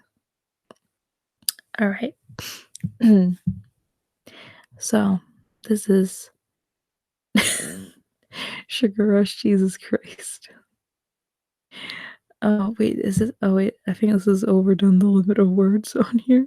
Oh no, it's taking all the words. Alright, so this is my reading of Sonic.exe and the Uwu. Um, Jesus Christ. And the Uwu wording. And you know what? Spice up. We'll even do the kind of lolly voice, I guess, because that goes with Uwuing. Also, Jesus Christ, you guys stop saying Father Trav. uh, you're not genetically related. Yeah, exactly, Corporal. There's the good old reason why not to say it. So it looks like that, but you know what? Oh God, here we go. If I die, well, I blame y'all for losing my voice if I do die. But here we go. Let's start off this hell show.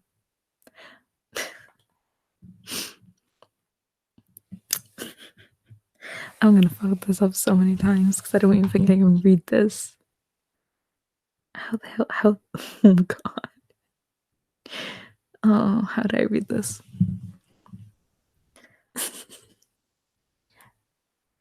Ew. Author's note. This is the original story of Sonic EXE. I have not edited it in any way. It has been since deleted from creepypasta wiki, and has story been losing popularity even since it was being deleted. I'm a true Sonic the Hedgehog fan, much like everyone else. I like the new games, but I don't mind playing the classics. I don't think I even played glitchy or hack games before, though I don't think I want to true play any after the experience I had. It started out a nice summer afternoon. I was playing Sonic Unleashed.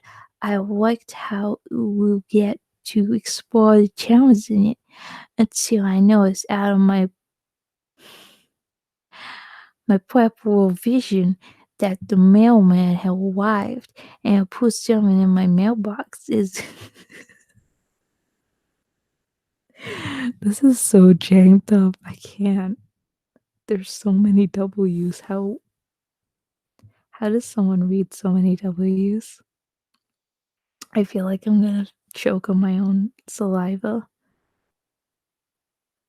Why the fuck?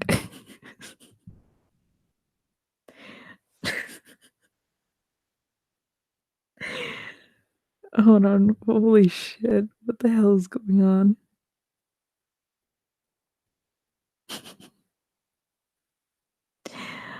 Oh god, so many traps. Oof. um Yusuf, you're not gonna see my face, but thank you for the random comment. If Sugar Rush has Trav as a daddy, does that make Travis Sugar? That's a bad joke. Oh, I'm not dying inside just yet. Coke. Coke, you ain't help. Oh god. Mr. Obama's. Oof. Alright, do you know what? No. We ain't stopping. I'm gonna go through this. I said I'm gonna fucking go through this. Gonna go through all of this. I'll have a mental breakdown live on stream. Can I get your number? Yusuf, no, you're not getting my number. Unless it's number 24.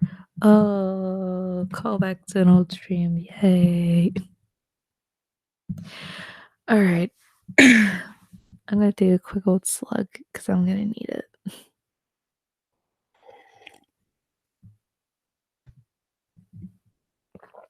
God, I wish I had tea. Ooh, someone exercise black quiet audio? Ooh. Yusuf, why would I give you my number to tell you a story at 3 a.m.? Like, why? Coke, Jesus Christ.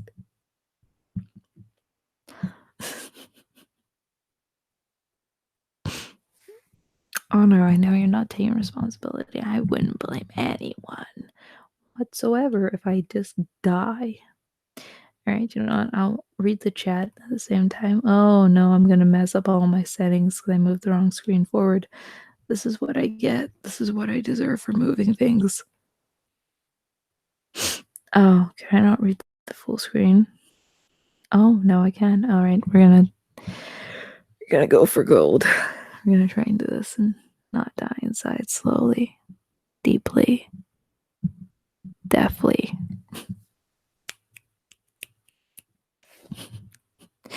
Ready for round two, Will? No, I'm not.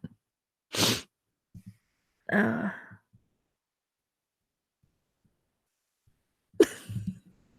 Zach, Jesus Christ. Alright, let's get let's get ready. Move the microphone here. And hopefully I don't choke on my spit. Because there's a lot of wooing and owing and ill. Alright.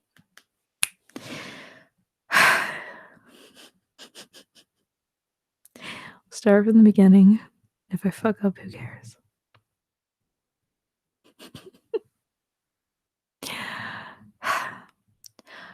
Author's note. This is the original story. It's Johnny XCXE. I've not edited it in any way. It was been since the week from the creepypasta wiki, and it has been story been losing popularity ever since it was being deleted. I'm a total Sonic Hedgehog fan, much like everyone else. I like the new games, but I don't mind playing the classics. I don't think I've even played glitchy or hack games before, though I don't think I want to play them any after the experience I had. It started on a nice summer afternoon. I was playing Sonic Unleashed. I liked how it would get to explore the towns in it until I noticed out of my perpetual vision that the mailman had arrived and put something in my mailbox, as usual, and left. I paused my game to go and see what I got in the mail. The only thing in the mailbox was CD cakes from computers and a note. I took it inside. I looked at the note first and realized it was from my dear friend Quiet. Let's just call him Dwight, whom I hadn't heard from in 2 weeks. I know that because I recognized his handwriting, though what was weird is how it looked. I looked badly written and scratchy and somewhat different to weird, as if Quite was having a hard time writing. It went down and did write in a hurry. This is what he wrote.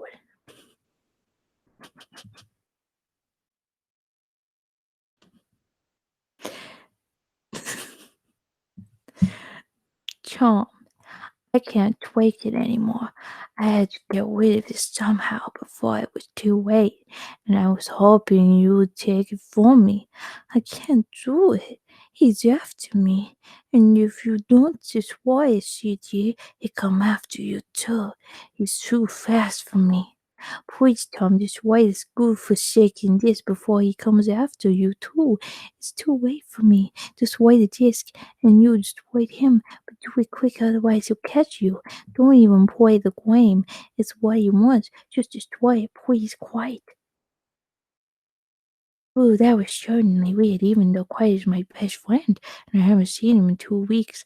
I didn't want he asked me to. I didn't think that a simple game disc would drive anything bad to him, even after it's just a game, right? Boy, I was wrong about that. Anyway, I looked at the disc and it looked like any ordinary computer CD disc, except it had black marker on it with written Sonic.exe, and it was much unlike Quite's handwriting, meaning that he must have gotten it from someone else, like a pawn shop or eBay. When I saw Sonic on the writing of the CD, I was actually excited. I wanted to play it, since I'm a big fan of Sonic. I went up to my room and turned on my computer and put the disc in and installed the game. When the little title screen popped up, I noticed that it was the first Sonic game. I was like, awesome, because like I said earlier, I like the classics. The first thing I noticed that was out of place was when I pressed start. There was a split second when I saw that the title image turned into something much different, something that I was considered horrifying before cutting to black. I remember what the image looked like in that split second before the game cut to black. The sky had darkened, the title embroidered was rusted and ruined. The Sega in 1991 was now instead Sega 666, and what it turned red like blood, except it looked hyper realistic. But the freakiest thing that was in that split second frame was Sonic. His eyes were pitch black and bleeding, with two glowing red dots straight right at me, and his smile stretched right up to the edge of his face. I was little disturbed about that image when I saw it, though I figured that it was just a glitch and forgot about it. After it cut full black, it stayed like that for about 10 seconds or so. And then another little thing happened. That save file selects from Sonic the Hedgehog 3 popped up, and I was like, what the fuck? What's this doing in the first Sonic game, Moo?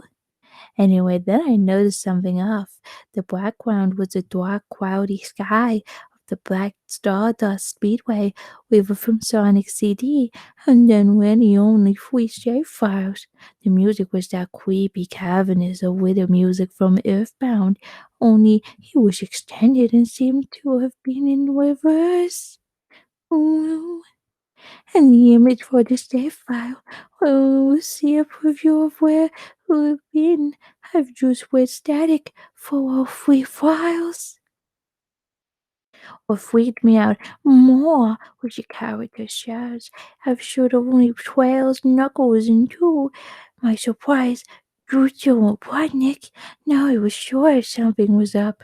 I mean, how can you play as Robotnik in a classic Sonic game for crying out loud? That's when I realized that this wasn't a glitchy game. It was a hack game. Yeah, it definitely hacked. It was really crappy, but as a smart gamer, I wasn't scared, or at least I tried not to be scared. I told myself that it was just a hack game, and there is nothing wrong with that.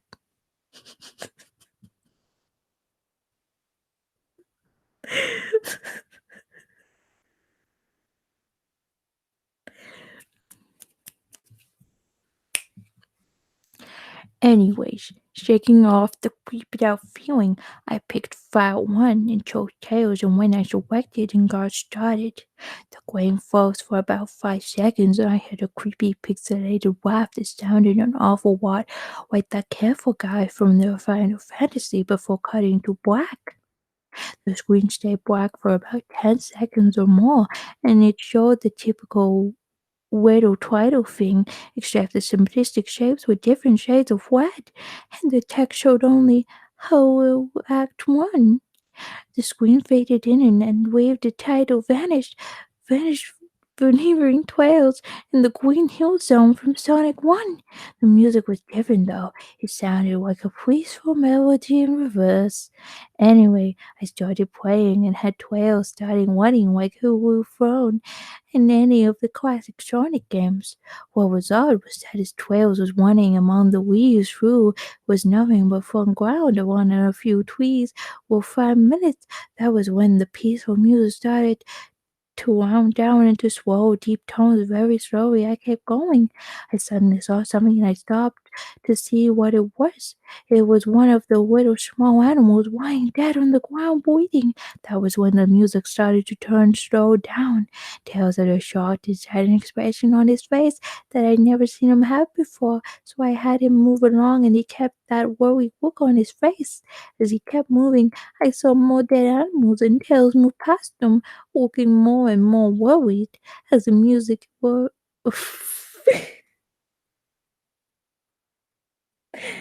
All right, I give. I'm gonna die in a hole. My sins. Oh no, there's like another half hour of this. Sweet Jesus. I give. Oh jeez. Ow. I give full credit to the people who can actually do that. I don't understand how people actually can read that.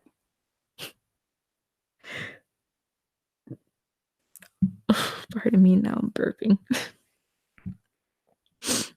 Oh, I regret everything. I regret everything. I don't know, just going back up Astro, how much sleep is Black Cat getting? I'm getting 0 sleep. Who needs sleep? Cat trying to get Freddy Krueger to take her to the Oh, jeez.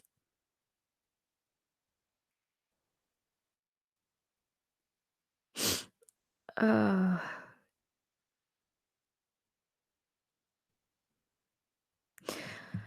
oh, how much sleep and social interaction have you had?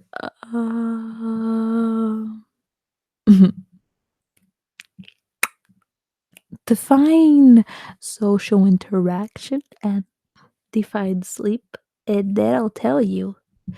Oh, jeez. What translator did I use? Hold on, I'll tell you. I need to find it now. Hold on.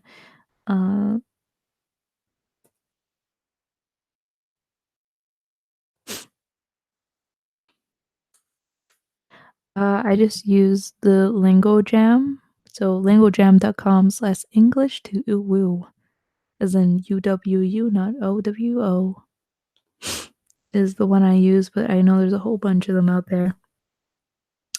Yes, Matthews, I know my sins specifically probably can't be forgiven at this point. It's been a while since I've committed so many. Maybe the Pac-Man creepypasta will be better. Oh geez, Pac-Man one. Yikes. Coke, don't even joke that. Oh sweet Jesus. Woof. Woof woof woof.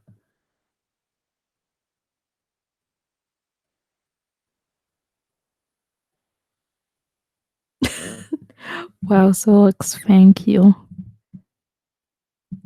No, but for real, I do go to work. I do go to work in college, so like I get some social interaction. I'm not a total emo, I promise.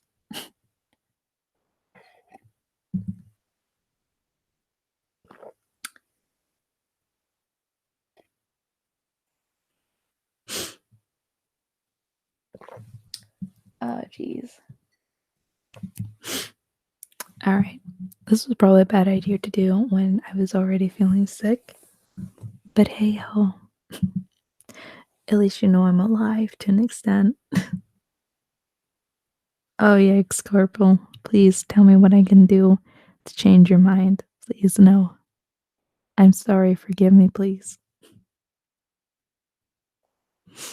Alright, I think I'm gonna read one more dumb creepypasta.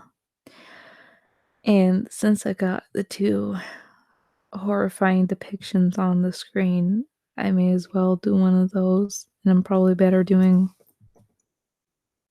Jeff freaking copyright killer. Because God knows what Slenderman even is anymore. Jesus Christ. Or is there any like really, really bad fucking like well, I know Jeff the Killer's bad, but like is there any like really, really shitty like crappy passive things for that? Like I know like for ages when there are like hundreds of like oh, I'm Sally the Killer. I'm Jeff the Killer's totally amazing daughter, and no one can kill me.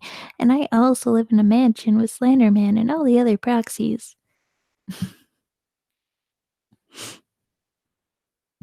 Where's the wham sauce, Zulu? I hope you're happy with this. Where's the bank robbery ASMR? There's that one amazing one, and I keep going back to it because the quality's amazing for it. God damn it. There's so many people sick, Astro. I'm sorry that you're sick, man. If I wrote a perfectly bad fan fiction, would you read it? Yes, Poppy D, I would. If you read it, I'll read it. Where's my neck beard succubus ASMR? I'll grow a beard out. Maybe. It's fucking war.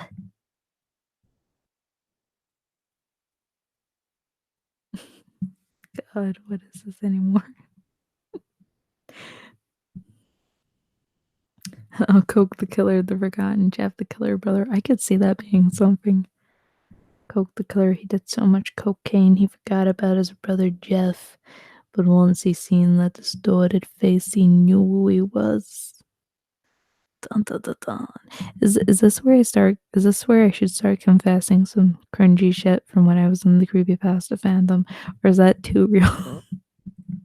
I feel like that's too real. So let's not ignore it. Ignore my dumb, slightly sick brain saying shit. Isn't Nina the Killer a thing? I feel like Nina the Killer might be a thing. I get a deep feeling that it might be a thing.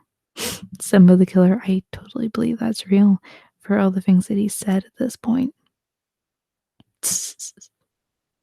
Black Cat the Proxy Hunter fanfic, Jesus Christ.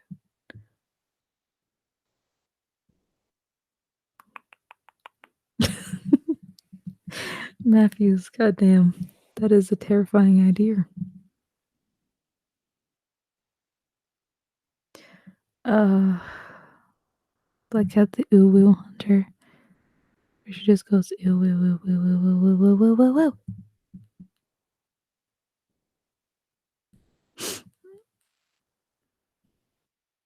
Coke, I'll read it. I would, Coke, I would read anything, honestly, if you wrote it. At this point, I vaguely trust you. And that's a lot coming from me, trust me. Uh, God, Wallace and Gromit.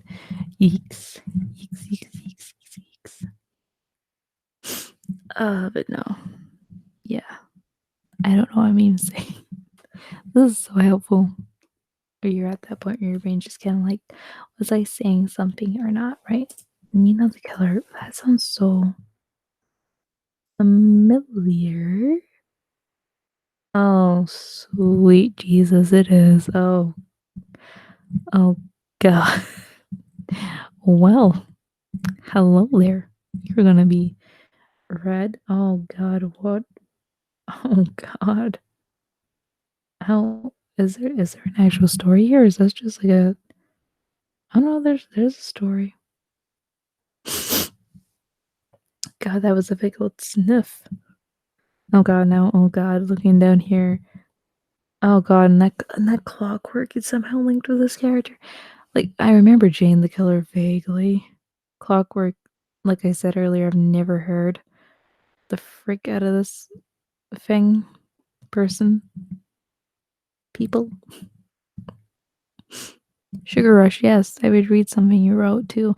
Actually, do you know what? I should make up like a stream or make up some sort of thing where I just read a whole bunch of your guys' stuff. Your works, your limericks, your literature, just to be read in a voice that is grating and distorted.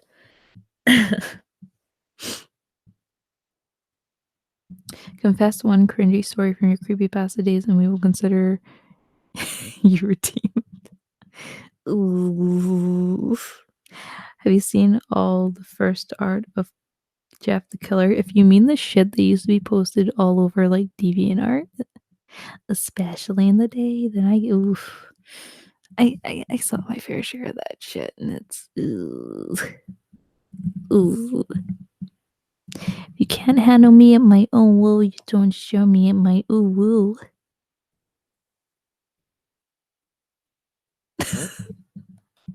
Well, Corporal. Thanks.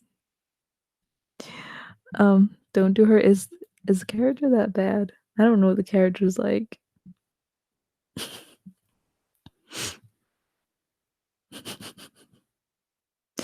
A cat stream where you write an owo pasta about what? Astro what? And read and wait, what?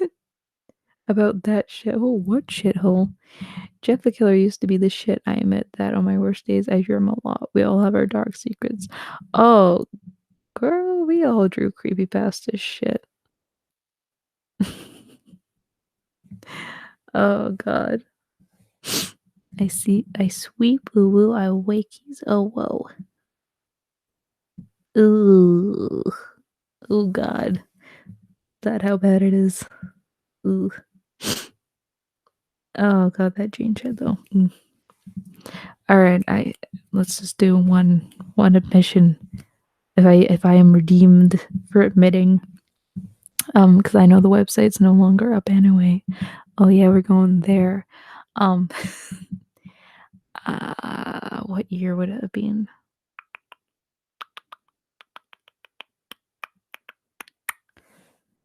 What year would it have been? What year would it have been? I think it would have been about 2014, maybe 2015. I'm not sure. But anyway, I was deep into Tumblr and DeviantArt at that point. And I was very much into the two main fandoms, which were Hetalia and creepypasta. If you weren't in them, you weren't in the cool kids club. Jesus Christ. Anyway, so um I ended up talking with a bunch of randos online, and there was this one girl who had a father who, like, was like, oh, maybe you should learn to build websites and stuff. And so she made like a free website, and it was a role-playing website. Oh, here we go into the even worse shit. um so anyway, she ended up putting this ad on DeviantArt being like, oh, I'm looking for role players to join like this cool new website for creepypastas and stuff. And like I'm looking for people to play like the OG characters as well as the like totally OC characters as well. And so little dumb old me was like, oh, hell yeah, I want to do that. Cause like I'm so cool and I'm so cool at writing and shit. So nah, it ain't no not safe for work shit. I was a dumb innocent person, not touched yet by not safe for work. I was safe at this point. I swear I still am. What am I saying? Ignore that. But anyway, this girl had like interviews, and I'm legit talking like Skype interviews, like, why should I let you play this character in my weird creepypasta roleplay website? And like, yeah, we say Cat was pure. She wasn't. So anyway, long story short, I went into an interview on the Skype call, and I don't know what possessed me, but I had two different emails at the time. One that was like my actual email address, and another one which was like I used for like gaming accounts. And so somehow I went into two different Skype calls. She didn't realize I was the same person, and ended up giving me two accounts. So anyway, for 2 years, Black Cat Audio roleplayed as Ben Drowned and Jeff the Killer on a creepypasta roleplay website that had private accounts on it and a private chat. And this girl lived out her fantasies of her two OC characters being best friends with Ben Drowned. So if I can say anything, at least I made someone happy by doing that, and that's the way I like to look at it. Cause Jesus Christ. That was a weird time. But yeah, there you go. There's my confession. I better be redeemed. Nobody will ever hear this confession again, because as per usual, these streams will disappear into the dead of the night, because that's the best place they deserve to go. Jeez. Earthly Kid, what the fuck are you doing? No Slender Man Kun. Don't put your tentacle there. Oh no. God, if you're a gamer, does that mean you hate women? But if you're a gamer woman, then how do you hate the woman? My dude. How?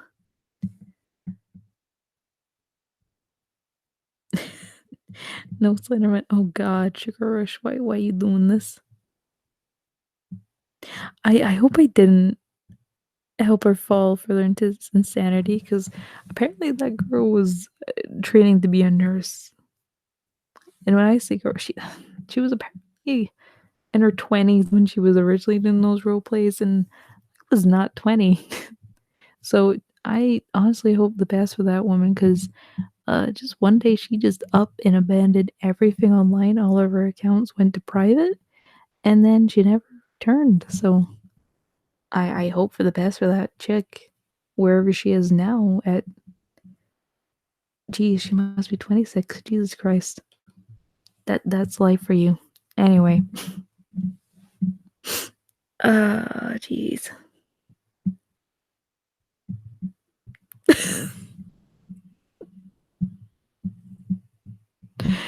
Hey, Sugar Rush, I did not know shit at the time, okay? I did not know shit at the time, and, like, everyone else turned out to be about my age, and there was just this one 20-year-old woman role-playing. I don't think she realized that she was role-playing with a bunch of kids until she was like, "Huh, I maybe should have checked that out when I was doing those interviews." Coke? No, for fuck's sake. Jesus Christ. Oh, Jesus Christ, Jesus Christ, Jesus Christ. Lord Almighty.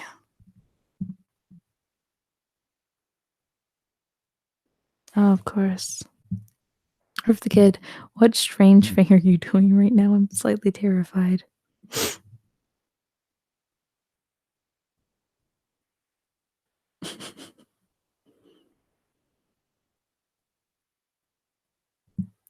Nah, this video definitely keeping up.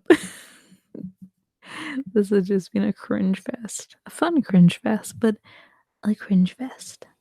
Pied Piper of the creepypasta fandom. I'd believe that probably. Jesus, do you know what? I'm actually curious.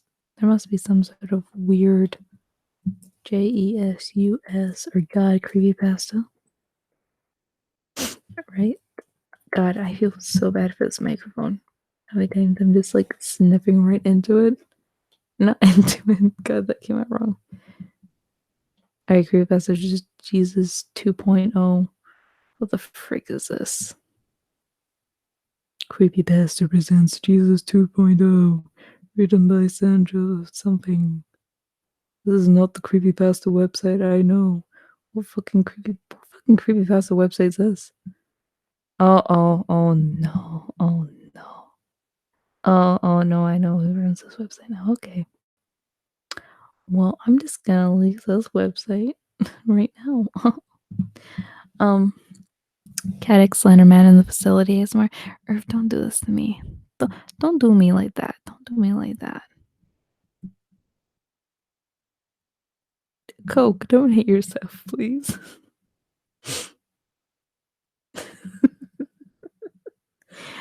Oh, jeez. Do I feel better after sharing my son? I mean, it's not really a son, but jeez. Jesus the killer. It's not really a son, but yes? Question mark. Say something funny, Corporal. I'm not a funny person. Don't put this pressure on me. I can't say anything funny. I ain't a funny person. You put the pressure on the wrong person. You'll be dead now. God damn.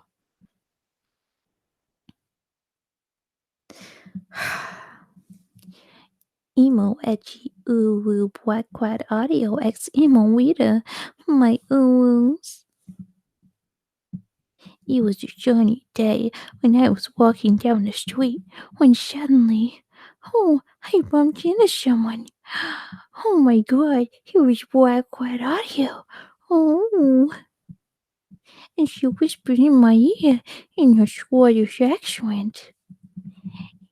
It's all over now. Oh, I almost so hard in the middle of the street, and then I woke up because it was all a dream. Oh, kill me.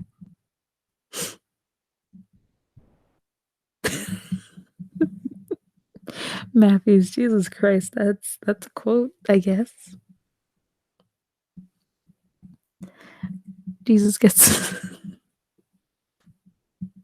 Jesus gets his victims in a vulnerable state by handing out free bottles of water, and as they drink it, it turns into wine. That's oof. That's some finger snapping shit right there.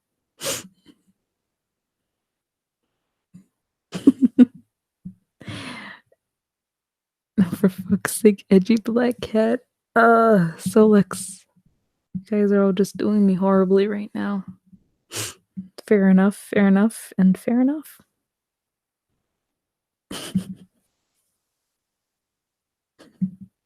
Wasn't there, like, not too long ago, wasn't there, like, a whole bunch of, like, Jeff the Killer ASMRs?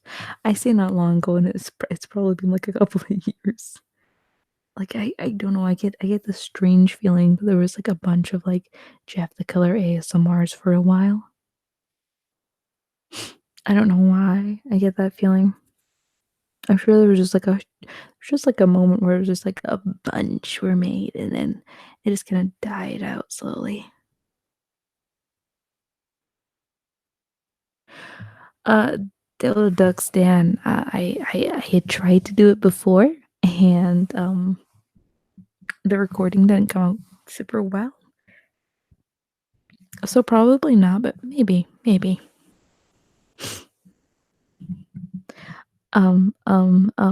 Okay, Corporal. Shit, what's something inspiring? Fuck, shit, life is worth it. Please don't die. You're super chill. Yes, please don't die. I'm not good at being inspiring to not to die. It's not a good thing for me to be the person to not tell you to do the thing. Also, Astro, please, no one write that fucking shit. X readers are already terrifying things. Oof. Please no. Black Cat commits war crimes. I've already done that, Poppy D. This alone, probably. The only thing the chaff kills is our sanity in this chat. Can I include you on my story as a spooky, cringy character, Coke? Please do. Use use my characteristics of a black cat in your cringy story as a cringy character. Edgy black cat flips her bangs out of her eyes while applying her black lipstick and her mascara while listening to Elliot Smith. Okay, I don't like the fact that you got no, sorry, 3 out of 4 right there. I don't know who Elliot Smith is, but fuck you. Oh god. Hi, my name is Ebony Darkness, Dementia Ravenwave. Why did I say dementia? I mean, I feel like I wanted to have dementia after reading that story, but Jesus. The drunk supervillain is the edgiest cat roleplay. Yeah, and it's probably the edgiest I will ever do. I did enjoy doing that roleplay though because it was fun and weird and different. Corporal just remember Jeff screaming. Ooh, there's screeches in the background. Ooh. Oh, Solux. Solux, why? Why? Why? Supervillain, dark, edgy, emo, BCAX, edgy, dark, mysterious reader. Naked screams. What the frick? Yeah, as Astro says, that sounds like a laminin. I kind of want to die. Oh god. Oh, what is life? What is life? What is life? What is life? What is life? Do you know what? See, while I'm here, I may as well talk about random shit while I'm just chilling here. Hi, welcome. Hello, goodbye, good evening. Um, that's what I was gonna talk about. So I'm gonna make a update video soon to talk about a whole bunch of shit, cause that'd be a good idea. Um, Corpo, don't commit fall, god damn it. But I'm gonna make an update video soon to cover a whole bunch of shit, cause I'm bad at updating and things and shit. But one of the main things I want to mention in it um is that I've decided to opt out of the YouTube partnership scheme, in the sense of there's now not going to be any ads on my videos. Now, note when I say this, there are not going to be any ads in my videos.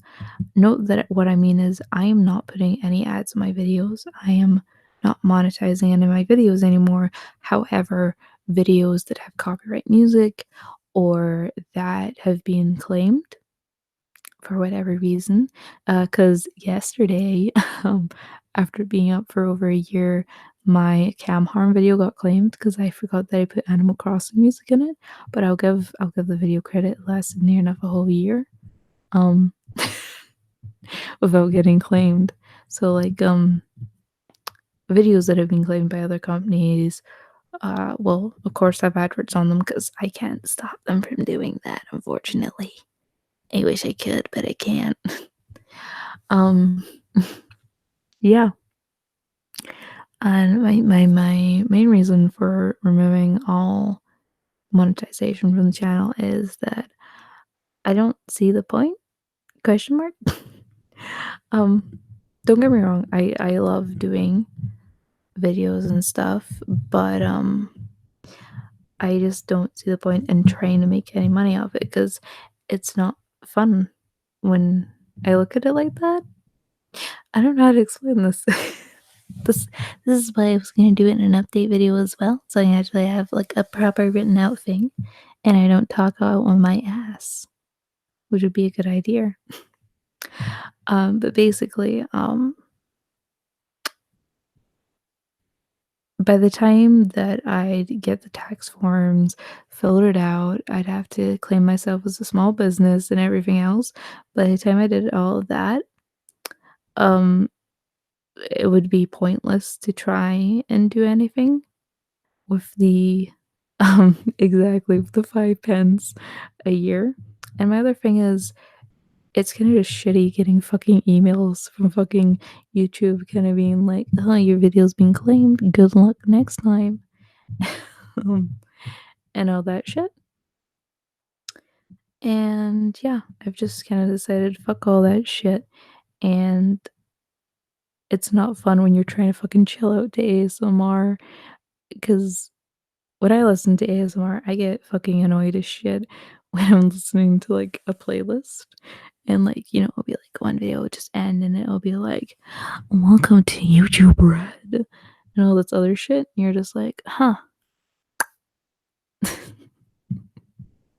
So anyway, to short explanation shorter, there's gonna be no more adverts on the videos.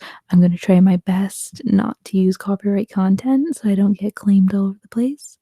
And yeah, so yeah, that's that little thing that I wanted to get out of the way and shit, so I can remember.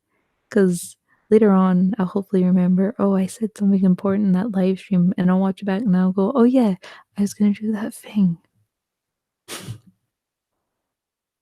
Oh god.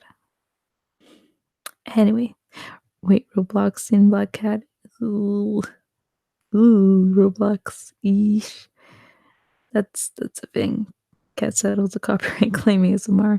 Cat gets an invoice from the IRS. Oh God, you know me so well. I'm really just hiding from the IRS. Totally.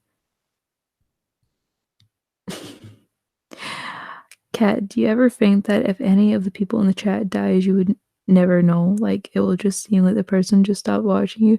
If you even realize like a person, Coke, don't say that. Jesus Christ, that's terrifying. Jesus Christ. And also it's only the same like 15 people that ever come to the streams. So I'd really hope that I'd notice. Um Jesus.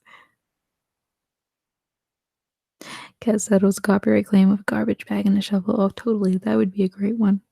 I mean I feel like I'd get in trouble, but you know. Cat commits Brexit. Oh God, don't remind me of that. That's terrifying. Cat denounces English. Ooh. Black cat hides from the average abomination that Theresa May is wearing. Ooh. In all honesty, if I could get out of the UK, I probably would. But unfortunately, the UK has free healthcare, and I need that shit. Otherwise, I'd be a dead cat. I need that sweet, sweet medicine. But cat hides from the government. Oh, hell yeah.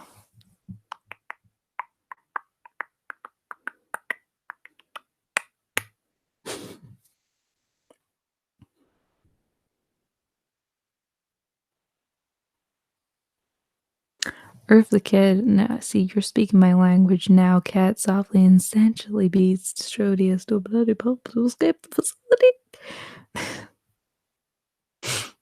Ah, jeez.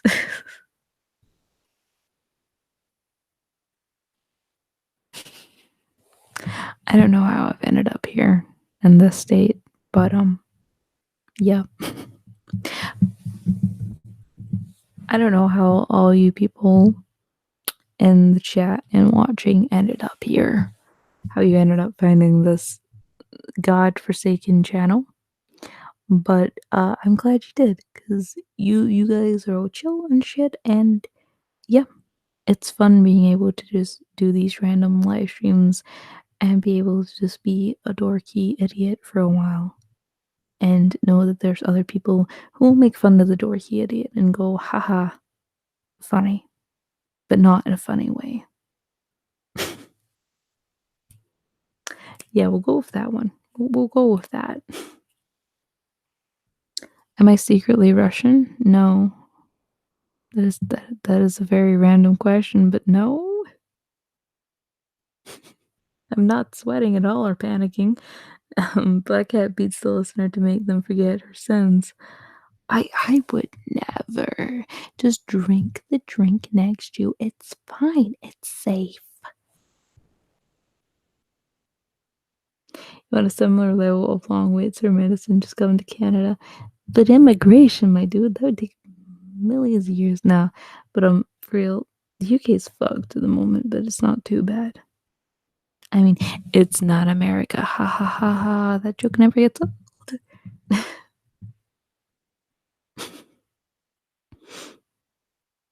So Alex, it was the Monica vid that got you here. Damn.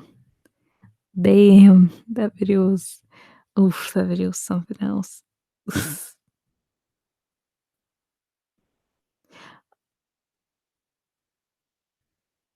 Natsuki gives my fingers Jesus. Alright, Coke, you take care too. And also I totally expect a cringy creepypasta sometime this year. You have until the end of 2019, my dude.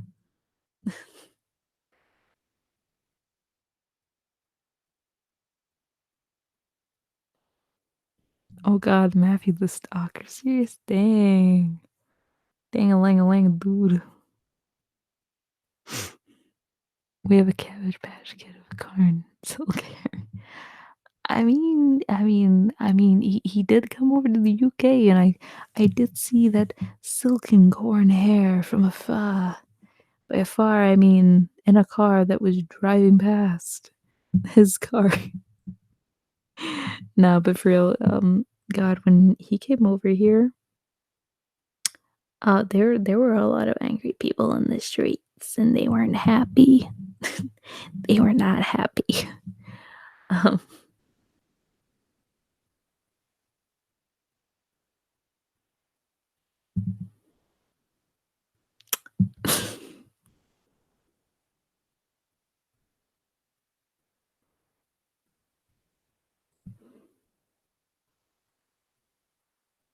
nah, man. There's a town near me, and it's near the golf course he owns. And I used to go caravanning near there. And one weekend when we were going up, um, we were driving past, and there was just a bunch of really angry people in the street holding signs telling to get the fuck out the country. So that was chill. Cat, real question. My crush is from Wales. How do I possibly compete with the beautiful sheep? Zach, to compete with the sheep, that's like asking how do you compete with a god? You just can't. It's a sheep. And unless you get yourself some wool, you knit yourself some jumpers, you knit your crush a jumper, and you go, look, I've created from the sheep. And then she will go, you sacrifice the wool of a sheep. How kind of you. Also, yes, I'm Scottish, not Irish, not American, not anything. Is she gay or European? Oh God, Astro, not that Fucking meme. Um, anyway.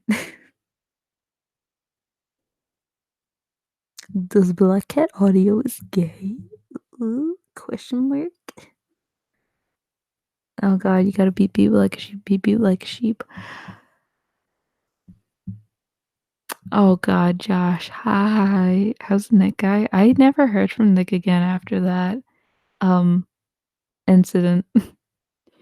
Oof. That was an incident and a half. But I never heard from him again, which was good.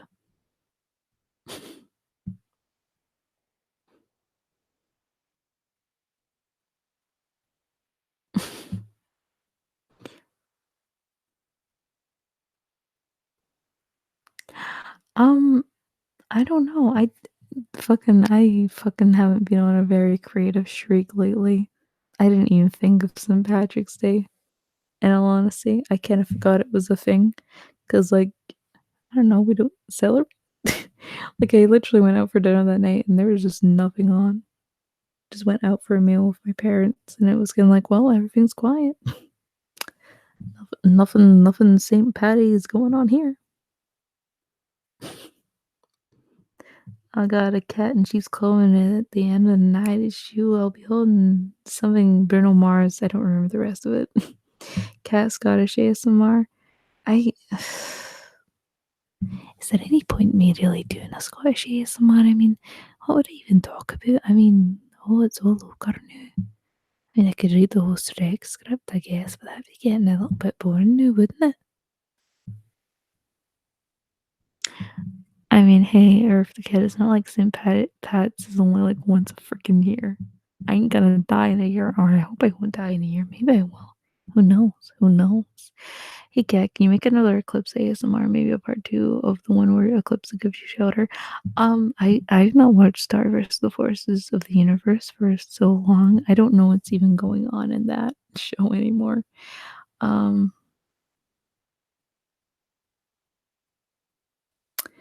Kat, is the Scottish Irish Pokemon trainer confirmed? No, it's not confirmed, but I love all the memes.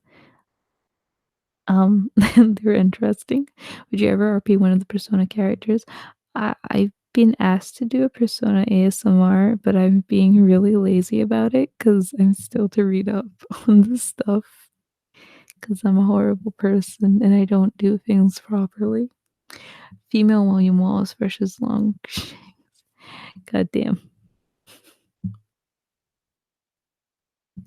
I keep asking for the Pokemon Trainer ASMR, but I keep getting denied. God, I will never do a Pokemon Trainer ASMR. Never. Hey, you eat twat. You want to throw Pokemon with me? God damn, it's horrible. Ooh. Cat replaces a cat ASMR. Oh god. The shit. What did cat say? Nico, knee. Uh, per. What the fuck? Um, ooh, yay. She hasn't played Persona. I know I haven't because I don't understand it. I only got the Danganronpa last year. Like I'm behind. I still haven't looked into the third Danganronpa yet. All I know is there's a blonde chick and more Monokuma, I think, and it's something to do with a delinquent school, and it's not anything to do with the rest of the games. I think.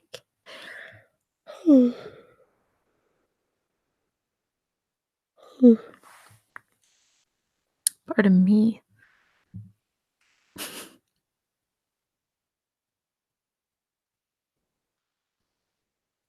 Matthews, I'm not that evil.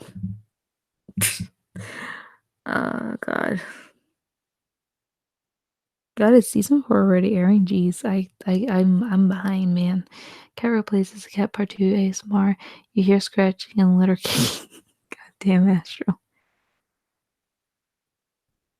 I mean, yeah, just a cat ASMR. This fucking feed me, you degenerate fuck. Do you think I care? You really think I care? See, fucking that just sounds like a fucking weird Tsundere thing now. That's not helping. Dang it, Rumba, yay. Astro, I'm gonna guess that's the name of The blonde chick in Danganronpa free? I don't know. I don't know. Please protect her. Oh God, no, oh, frick Astro, Astro, no, don't do this.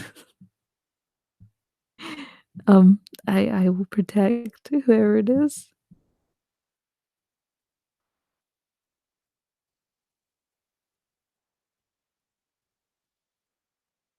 Corporal, why are you speaking my language? Why are you doing this to me? I don't think I can fucking read that out. Uh,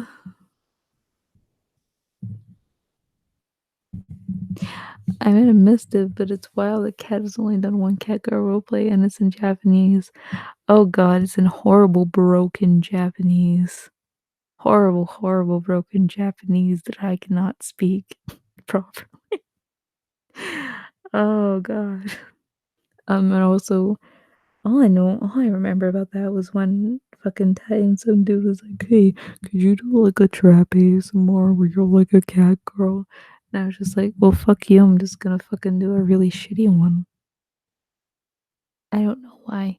I don't know where the logic was in that, but apparently there was logic there somewhere. Um, so looks I I wish you wouldn't, but hey, I can't stop you. I fear and I can't stop you.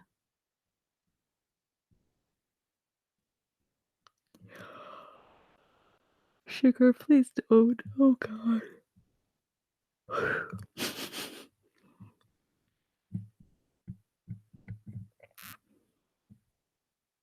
Ah, damn, I'm in a best girl list. Ooh, I, I made it, ma.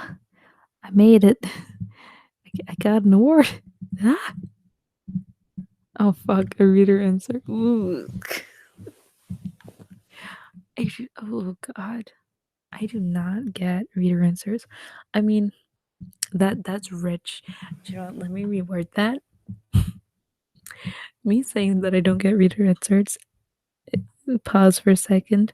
That's rich coming from someone who makes ASMR reader inserts. See, ASMR roleplays to me in my head are just fucking reader inserts. So that's rich coming from me. So I'm gonna shut up saying that I don't get them now. Oh God. Oh God. Oh God. Oh God. Black Cat Audio X, the personification of sleep. God, I would freaking die because I would actually get sleep. J.K. Rowling reveals that we, the reader, were actually chaos the whole time. That would see. This is where I'm like, if I had thought of that idea, that would have been great. Like 2 weeks ago, like literally just an ASMR, fucking J.K. Rowling, really janky accent, just her fucking in a press review, fucking reading out, a fucking just list of names and just saying they're all gay. Wizard shit on the floor. This is where I wish I had really shitty ideas like that a while ago, but I didn't. Woohoo! Um, don't worry, sugar. I'll be ending the stream in a few moments. Don't worry. It's like a Chuck Tingle novel, but god damn it. Edgy Scottish cat, ex cool edgy reader. Nathaniel Green, you were hit by a semi truck. Holy fuck, Nathaniel Green. I hope you're fucking recovering. Okay, Jesus Christ. I hope you get better soon, man. Holy moly. That's fucking terrifying. Oh, Solux, no. Black Cat Proxy Hunter X Proxy Reader. The wheels are in motion, goddamn. Cat, do you know the Lord Dark Chuck Tingle? Right, Zach's quest, you're gonna have to let me go off memory. Is he the dude who does a lot of Mimi kind of stuff? And by that I mean like he did something like Karen Took the Kids. I wanna say that's the dude who did Karen Took the Kids. And he also did like a You Are Big Chungus ASMR, if I'm right. I might not be right though. I want to say I'm right, but I might not be right. Elmo lets me cat read it in an ooh Scottish voice. Why? Astro, who made you the devil? Alright, Zach, I'm sorry I was wrong. Completely and utterly wrong. Then no, I don't know who Dr. Chuck Tingle is. Dr. Chuck Tingle. See, that sounds like an ASMR name because of the tingle. Jeez. I like to think that I am the friend of the reader that nobody likes and nobody gives attention to. Ooh. Ooh. Just do a sequel to the Vampire Doctor. God, that's another fucking one that again, I had stuff prepared for that and then I was just like, I want to die and not record anything and then forgot about it because it was going to be a continuation or explanation. I don't know. God, nobody wants Theresa May in their pants. Ew. Oh God. I was unconscious for a few weeks and I no longer have my knee on my right leg and I don't have a left leg. The doctor said I shouldn't have lived. When they opted me up, my femur was impaled in my gut. Jesus Christ, Nathaniel Green. How is Solix saying you are alive on some dark ancient magic, but holy moly. That is utterly terrifying. Jesus Christ. I mean, suffice to say, I'm glad that you have survived because holy shit. Jesus, Sax Quest. What Satan creature did you deal with to live? Jesus Christ, man. Uh, Cat steals my credit card information to make lavish purchases under my name. Oof. If only. Nah.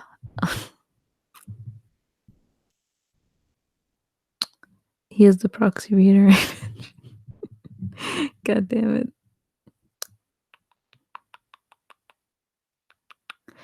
I was the Vampire Doctor one was cool because it was natural and realistic. The calming sounds of a tired, overworked medical professional who hates her life slightly. Oh my god!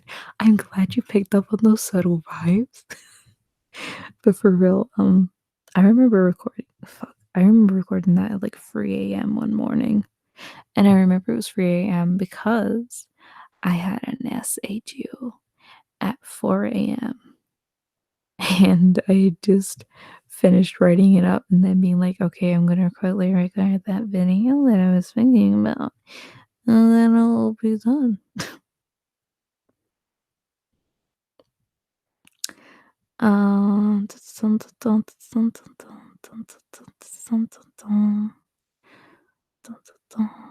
Last thing I remember was my doctor looking at me and saying, "You'll be up and running in a week. He is the best." Jesus Christ, that is, oof. Jeez, man. I just realized Jeff looks like a bit too high on crack or something. In other words, a friend of Shirley's and Simba. Yeah, my very tiny quick sketch did not go well, so we now just have crackheads on the screen.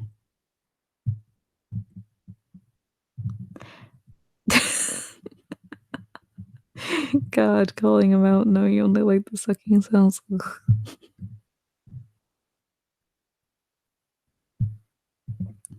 Matthews, no, I've not seen that.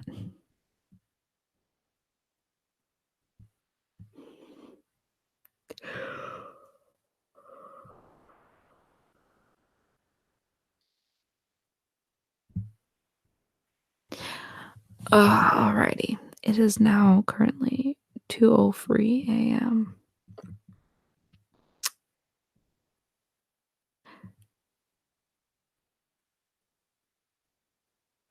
College freshman begs me to take a but Jesus Christ, that would help if I could talk. College freshman begs me to let her take a hit from my vape ASMR.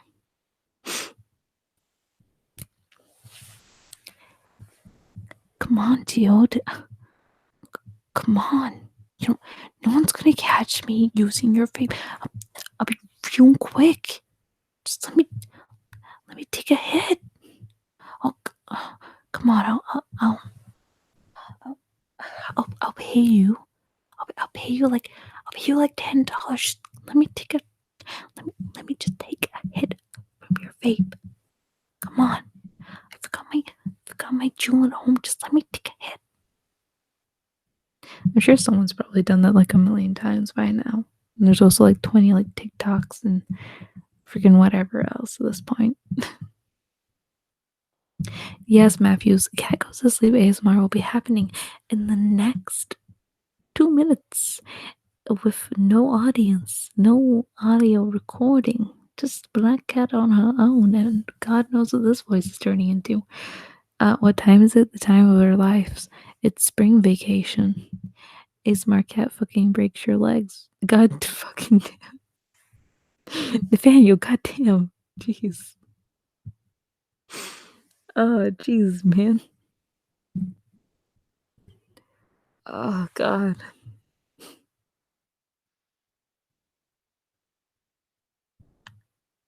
A single jewel is the same as 20 cigarettes. I've never seen an advert like that over here, but that's terrifying. Or if it's the least I could humor you with.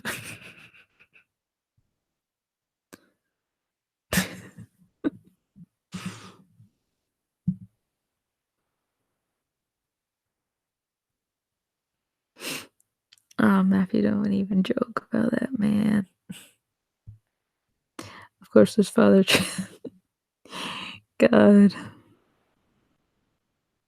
All right.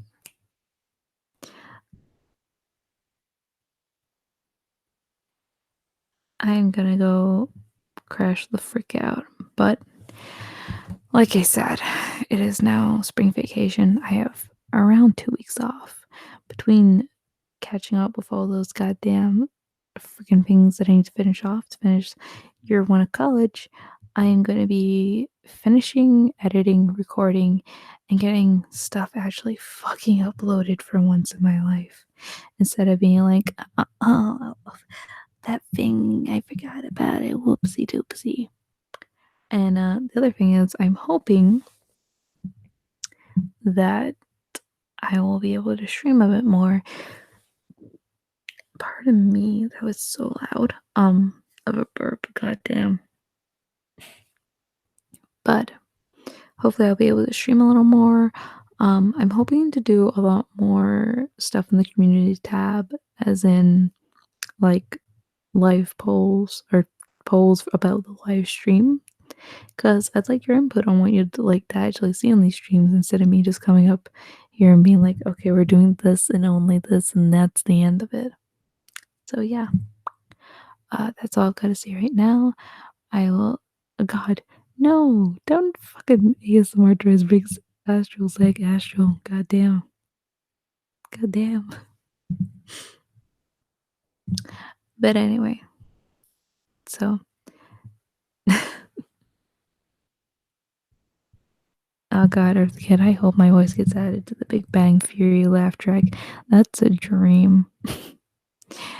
Anyway, good night, everyone.